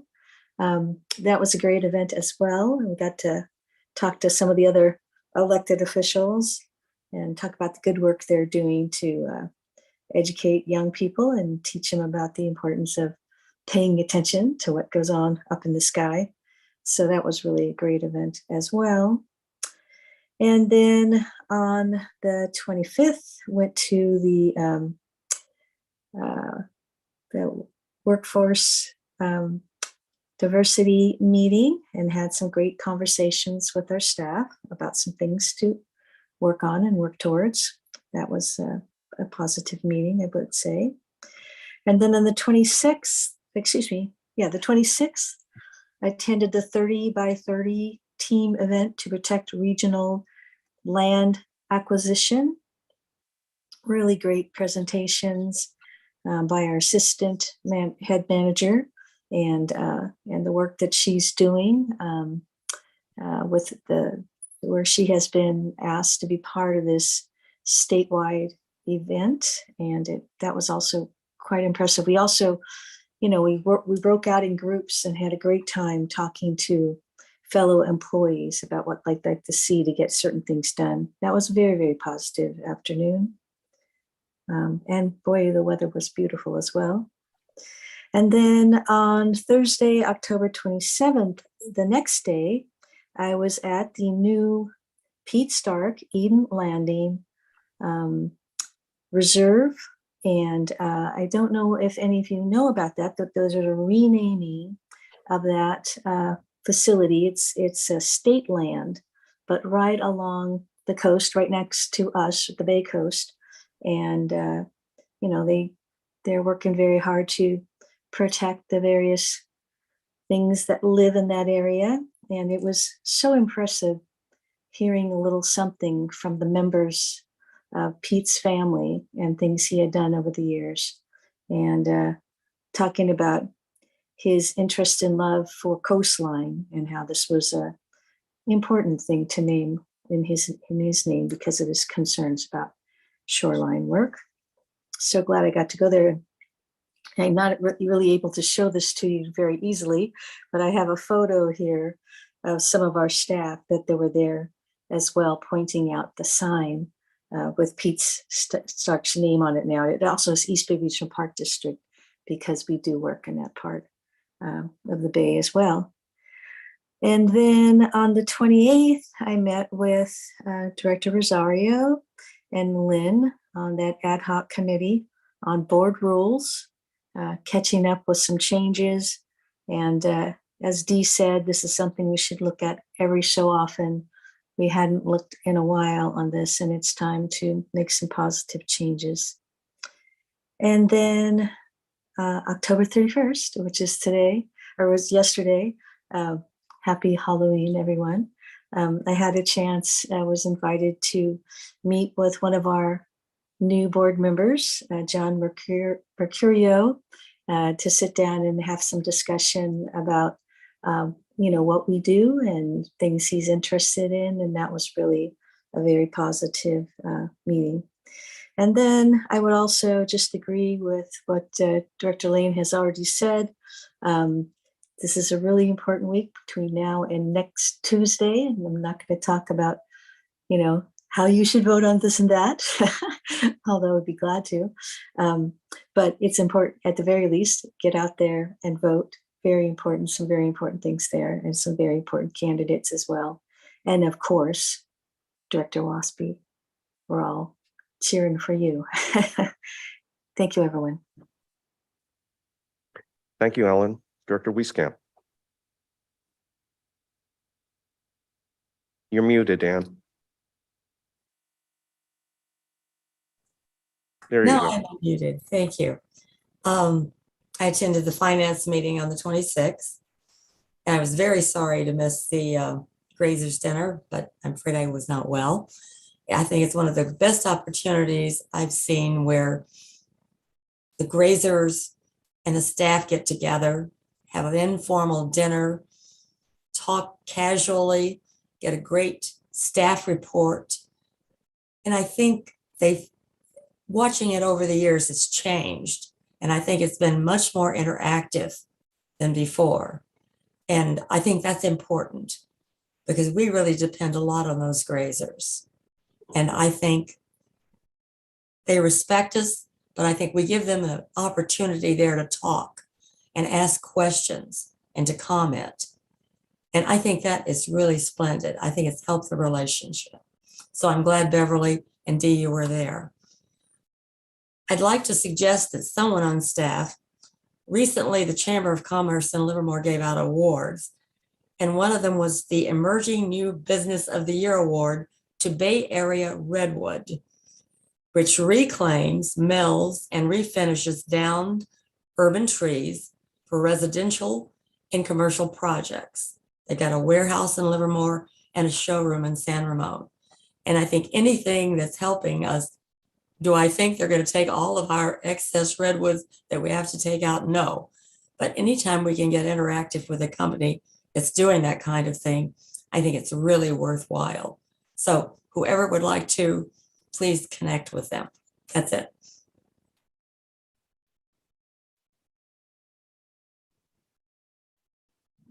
Okay, thank you, Ann. Director Eccles. Great, thank you. So let's see, starting with October 19th, I met with our government affairs staff, both to prepare for the committee meeting, as well as a few other issues. On the 21st, I attended the board legislative committee. On the 26th, I attended the board finance committee. And this past Sunday, on the 30th, I served as a judge at Pido's Barktoberfest. And if you don't know, how fun. it is when all of the dogs, this is an event that Pido puts on, they dress up in costumes, as many of their families do as well. And then the judges have the hard task of having to decide, who wins. And so the other judges were Supervisor John Joya and Mary Barnsdale. And of course, we all feel like it's a big risk getting involved in this and trying to decide who wins. But it was a lot of fun and some just amazingly creative costumes. So it's good to be out in one of our parks having a good time. So and I'll leave it with that. Oh, that sounds like fun. For myself, I had a meeting with the chair of the Contra Costa County Democratic Party to talk about what's going on with the parks. And I hadn't ever done that with a community leader one-on-one like that. I thought that was very good thing to do. On the 21st, I attended the Ledge Committee as an alternate, I think, something to that effect. I attended the PAC meeting by YouTube on the 24th. On the 25th, I was asked by the Contra Costa County Resource Conservation District, the RCD, to attend a meeting they were conducting with the Natural Resources State Greenway Fund staff at the Crockett waterfront, where the RCD is assisting the local Crockett community in developing a new community park along the Crockett shoreline, which was in the past heavily industrial, and they're seeking state funding. So I attended on behalf of the Park District to show some support for what the RCD was trying to develop in Crockett and get funding for the community park there. On the 26th, I attended the Finance Committee by YouTube.